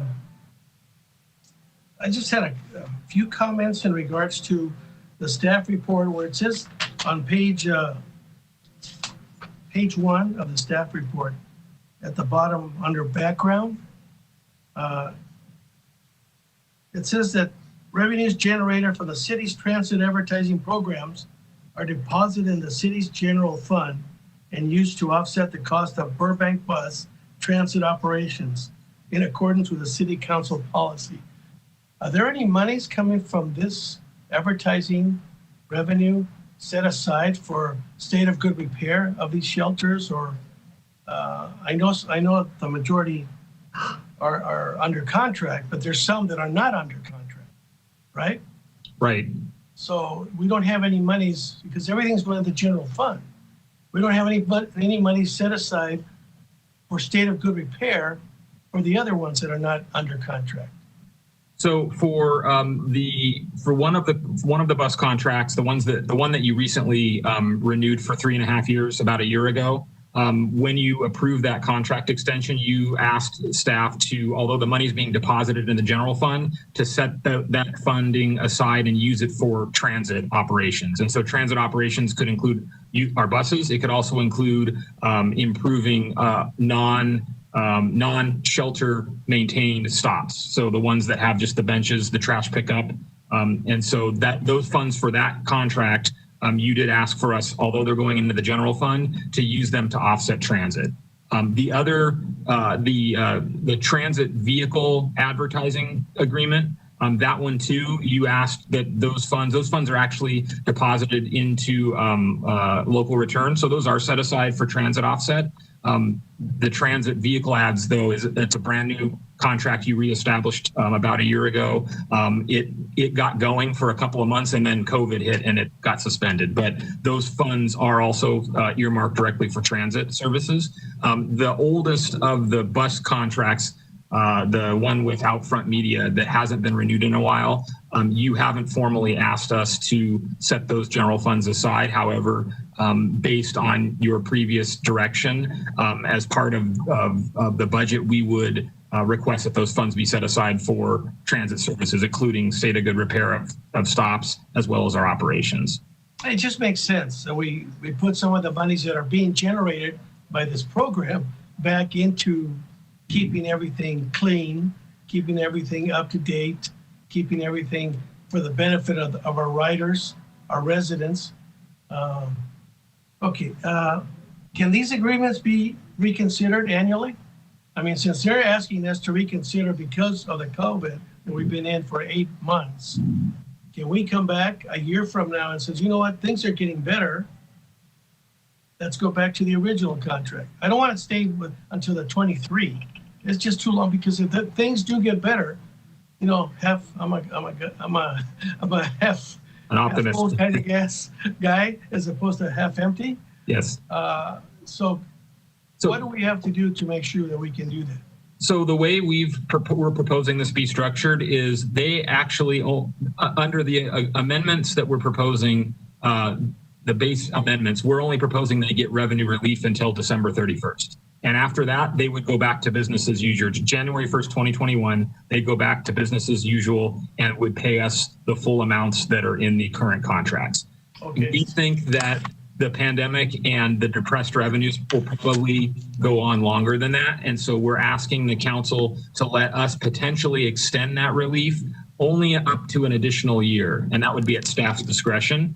And that would have to be supported by the actual reports of revenues that we get from them that shows that the revenues are down. And so if the pandemic subsided early in 2021 and revenue came back immediately and we did nothing, January 1st, they'd go back to their current payments and current schedule.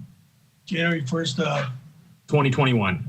So very soon. Really, they're asking for a 6-month relief.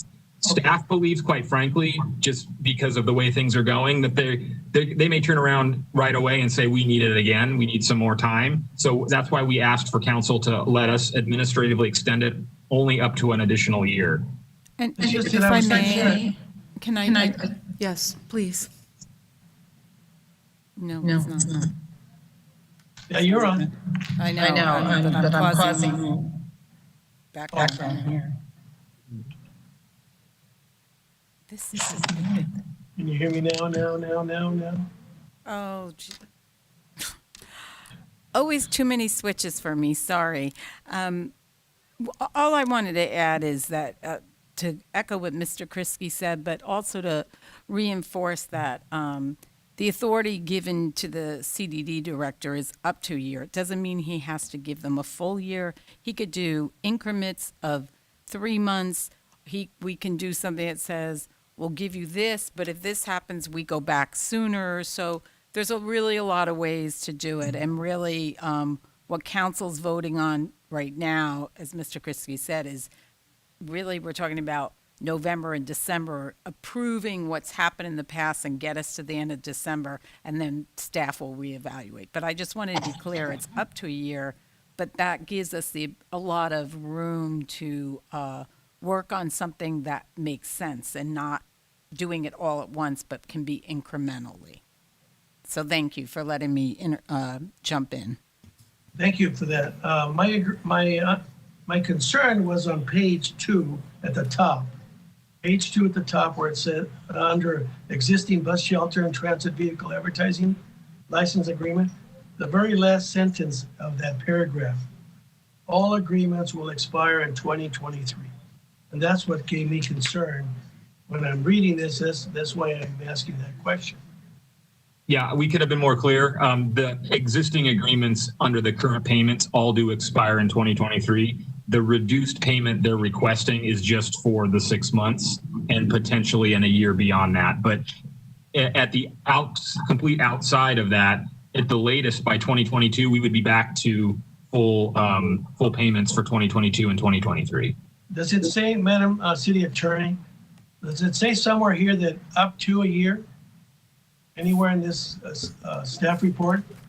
Well, the resolution does say that it's okay. So the amendments are through the end of the year, and then the resolution authorizes the director to execute further amendments, and it's up to that time period. Yes.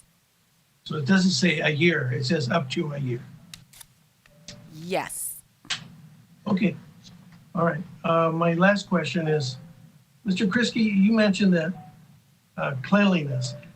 They're supposed to keep them clean, right? They will be keeping them clean, even though they violated the agreement because they're not making payments. They stopped making payments to us. So who's in charge with the city of confirming cleanliness of the shelters? Do we just take their word for it? It's community development. We are definitely operate in a reactive mode with the checking of the cleanliness. We don't have the time to check them. However, when we get complaints, we call the vendors and we have that addressed. If we do, I will say if we do see complaints in a particular area or a recurring issue, we will ask them to step that up and clean it more often than they're required to. But we definitely only have the resources for reactive model for inspecting them. Well, right now, let me give you, I'm reporting one of the areas that my colleague, Vice Mayor Frutos, is also interested in, Valpreda and Empire. Yes. That is a filthy bench. I mean, it doesn't take a brain surgeon to figure that out. I'm not going to sit there. It's so dirty, and underneath the bench is so dirty. Somebody just has to drive by. So that's why I'm saying, we're reactive. So I'm complaining. So the good news is the shelters that the council asked to have placed at those exact locations, right now those are city maintained. The shelters, when the shelters go in, that'll be the companies will be able to do that, and they can react more quickly because we're paying them to do that. But we will certainly talk to Public Works. I too know exactly what you're talking about because we've been looking at that location for your shelter request, and we'll address that. And I hope you consider moving that bus stop more towards the interchange, and that keeps it, because I've studied that intersection. I've sat there in the corner over by West Coast, right? And I've watched the bus. The bus just blocks that traffic lane, and anybody turning from the Empire Center is blocked. It's just a standstill until the bus keeps moving. But if you move it about 100, 200 feet up, it's got a little indentation that it can just go into, and both lanes are clear. Thank you very much, Madam Mayor. Thank you. Other questions? Okay, so we need a motion. I'll make the motion, Madam Mayor. Madam Mayor, I'll make the motion. Thank you. Adopt the resolution of the Council of the City of Burbank authorizing its city manager to execute a correction. I'm in the wrong one. Get the trolley. I'm thinking about the trolley. That was item 2. My mistake, Madam Mayor. That's okay. We all make them. We all make them. Absolutely. Thank you. Thank you. I'm gonna make the motion. I got it right here. in You front could of me. just Would you move. Do you want me to read it? You Oh, could want me to just do that? move. Yeah. I'll make, but if you can read it. I'll read it. Somehow I adopt- misplaced it on my notes. Madam Mayor, I move that we adopt a resolution of the Council of the City of Burbank approving amendments to the existing license agreements with the city's transit advertising vendors for bus shelter and transit vehicle advertising programs to temporarily reduce revenue share payments to the City of Burbank, Attachment 1, and authorizing a Community Development Director to execute amendments and extend the term of revenue relief, Attachment 2. Second. Okay. Thank you. Councilmember Talamantes, Yes. Vice Mayor Frutos, Yes. Councilmember Ghiberletti, Yes. Councilmember Murphy, Yes. Mayor Springer. Yes. Thank you. Thank you. This is the time for brief council comments, including reporting on council committee assignments. Who'd like to start? Yes, Vice Mayor Frutos. Thank you, Madam Mayor. On Wednesday, October the 14th, I attended the Board of Library Trustees October meeting. Nothing to report out. And again, this is all virtual Zoom meetings. Then on Sunday, October the 18th, I did the drive-by empty bowl event hosted by Family Promise of the Verdugos. On Monday, October the 19th, I attended the Burbank Sustainable Commission.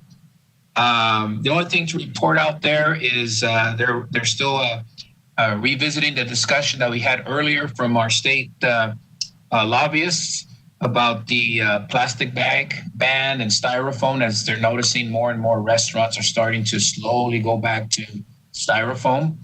I know they were discussing that. Then I also attended on Tuesday, October the 20th, Burbank's Mayor's State of the City Address, Burbank Together, Rays of Light. Outstanding job, Madam Mayor. On Wednesday, October the 21st, I attended a Zoom type meeting with the government liaison officials of Netflix that has moved into our city. Welcome aboard, Netflix. Great to have you in our city. On Wednesday, October the 21st, I attended the Burbank Police Commission meeting. Nothing to report back to my colleagues. On Thursday, October the 22nd, I joined Council Member Talamantes, meeting with our Assistant City Manager, our PIO Director, and our Director of IT to discuss further the branding of our new logo of the city. And then later on that evening, I attended the Infrastructure Board meeting. Nothing to report out to the council. And then on Friday night, I was a guest of honor as I was joining the virtual Burbank versus Burroughs High School student debate. Let me tell you, I think those kids could out-debate me. They were so well knowledge on national politics and statewide politics. Both schools did good, but I know just as hard is with John Burroughs. But you know, mine's always been my heart with Burbank.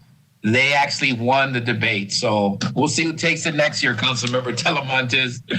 And then on Saturday, October the 24th, I participated in Burbank's Family Service Agency's Imagine a City Gala, honoring our Honorable State Senator Portantino and our top-notch ace, Justin Hess, our city manager of the great city of Burbank.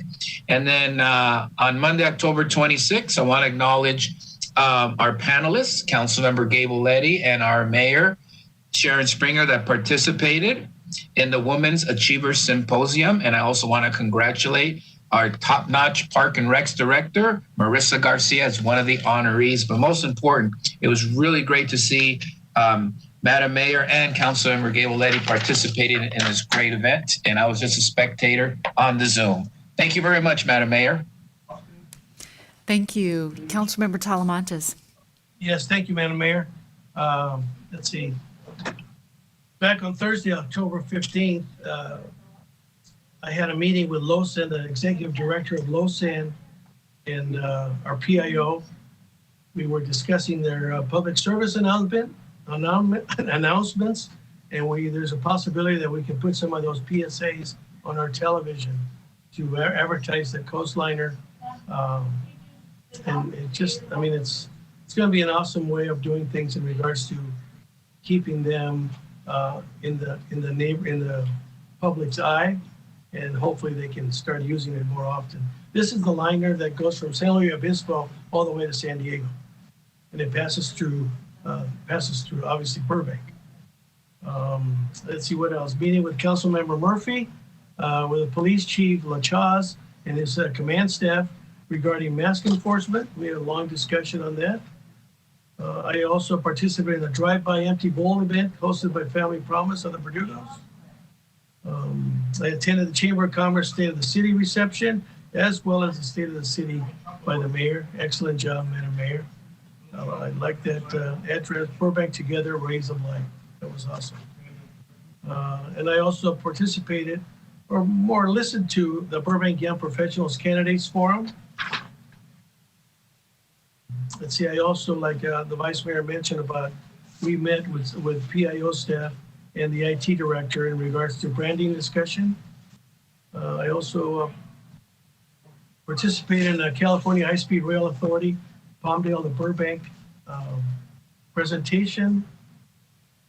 And on Saturday the 24th, Burbank Family Promise Agency, Imagine the City, honoring Senator Portantino and our very own city manager, Justin Hess. Congratulations. On Sunday, I had a chat with Weeblo Scouts. There were like 10 Weeblo Scouts that were doing their project in regards to where they were needing to discuss with an elected official public service. And they were talking to me in regards to how did I get involved in public service. So I went through my whole 33 years of firefighting, and the last 10 or 11, they were more interested in the firefighting than they were the political side.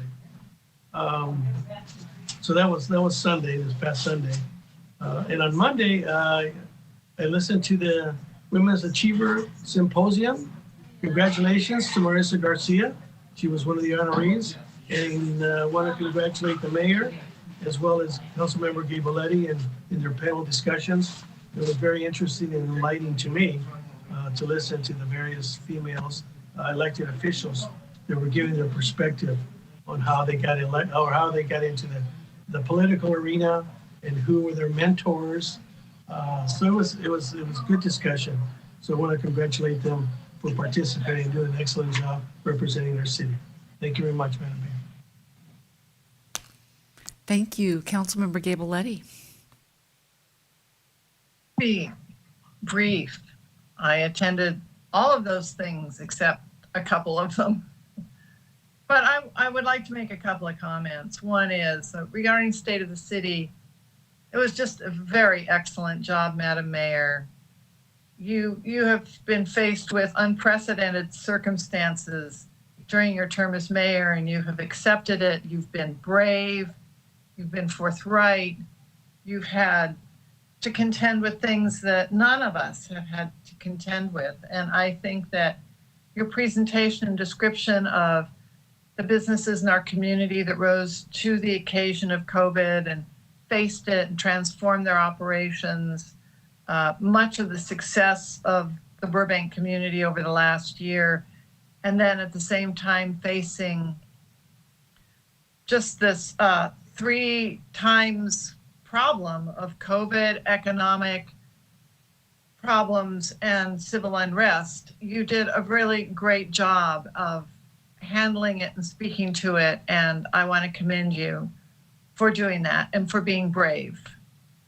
And on the Women Achievers, I want to commend both Vice Mayor Frutos and Councilmember Talamontes for watching the panel, listening to us, because it was Marina Kubressian from South Pass, Catherine Barger, our supervisor, Corey Moss, the mayor of Industry, Paula Devine, council member and past mayor in Glendale, myself and Mayor Springer on a panel moderated by former Mayor Marcia Ramos. And I want to say that there was as much variety in our attitudes and approaches as there were members of that panel.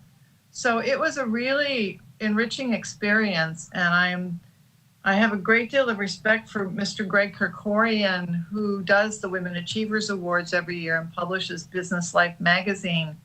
But also I'm appreciative that our fellow council members also tuned in and listened to the panel itself, because that's how better communication starts.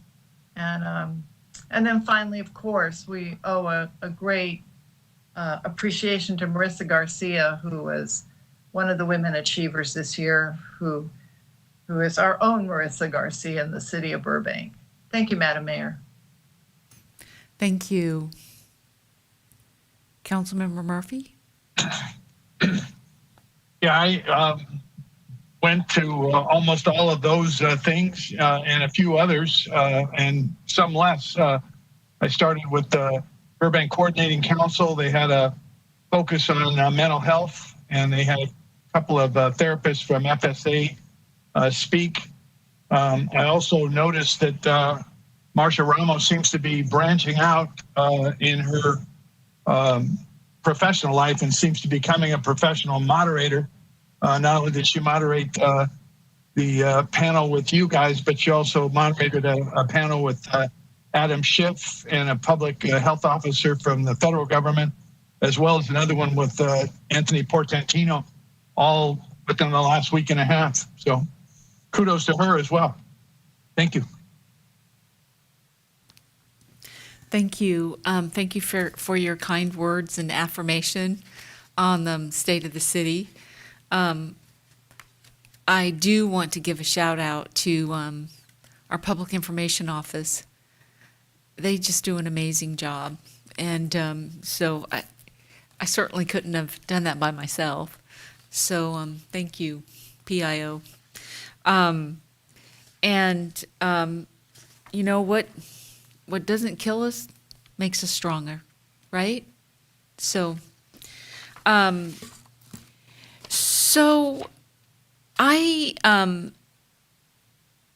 thank you for watching the panelists, the Women Achievers. That means a lot.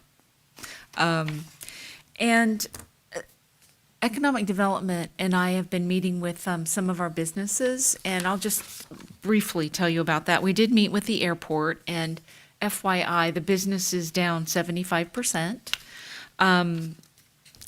We also met with Portos, Tansy, and Cafe de Olla, and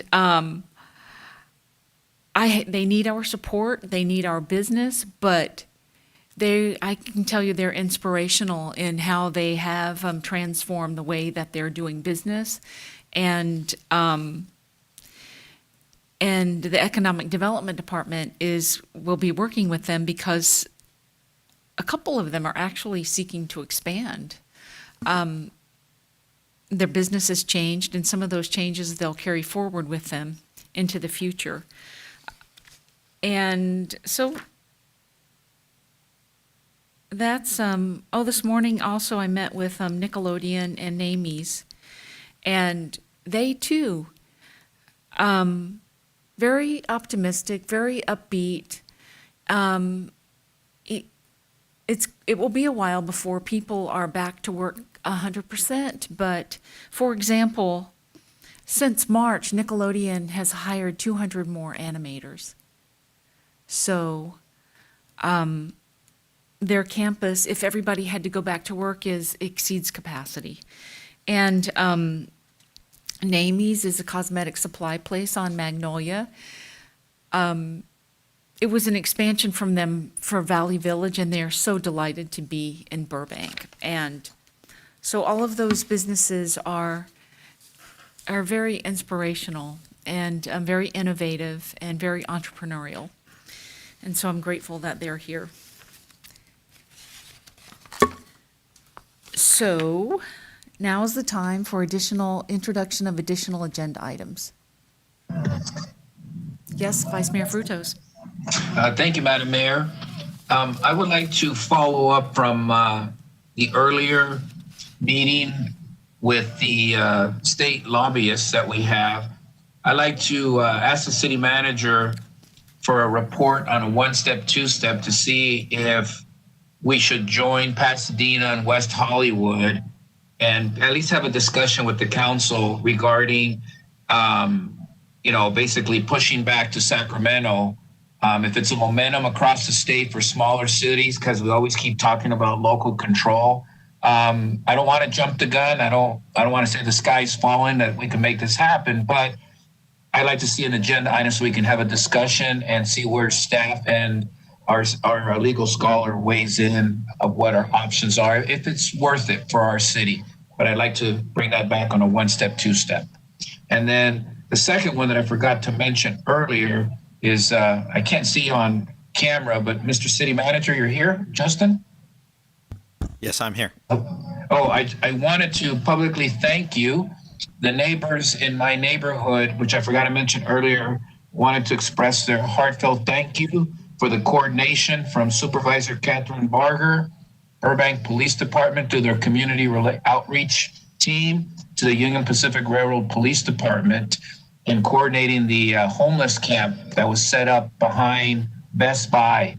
And they cleared out, and the whole property was clean. But thank you, Mr. City Manager. Forgot to give you kudos for that earlier. Thank you, Madam Mayor. Thank you. Thank you. Yes, Councilmember Murphy. A promotion. I have two matters. The first one is Glendale recently did something kind of interesting that made the paper. They went back in their history and looked at things that are called blue laws, or also sundowner laws, and they made sure that those were removed from the books. I've always heard in Burbank that we had such laws, but who's got the time to look for it? So I was thinking that it might be a good idea for us to take a similar action. And they also did some kind of resolution following it up of apology for racist past. That would be number one. Number two was a couple of weeks ago, Mr. Scandifio called in from the Rancho neighborhood and talked about the fact that they had been approved for a sound wall that had never been built. And it was kind of unclear why that didn't happen. I guess once it's approved, my understanding is it may still be approved. And I would like to look into that. Thank you. Thank you. Yes, Councilmember Talamantes. Yes, thank you, Madam Mayor. Mr. City Manager, I'd just like to follow up on that ask that I asked about 3 or 4 weeks ago in regards to the status of pipe shops and liquor stores selling the pipes and the vaping products. Have there been any, I'd just like to have a report of what code enforcement has done or police department has done. Sure. Were you looking for just a memo, or did you want it to be brought back to the council for a verbal? Let's have it back to a council for a verbal would be good. Okay, we'll get that on the forecast. Okay, thank you very much. That's all, Madam Mayor. Okay, thank you. We now adjourn in memory of Bob Kenzel to Tuesday, November 10th, 2020 at 6:00 p.m. for a regular meeting through an online meeting process.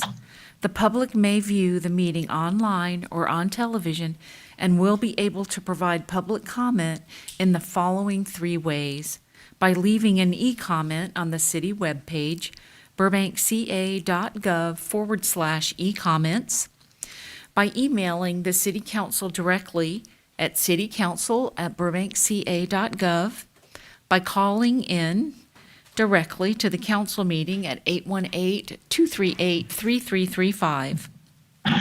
Thank you, and have a good evening.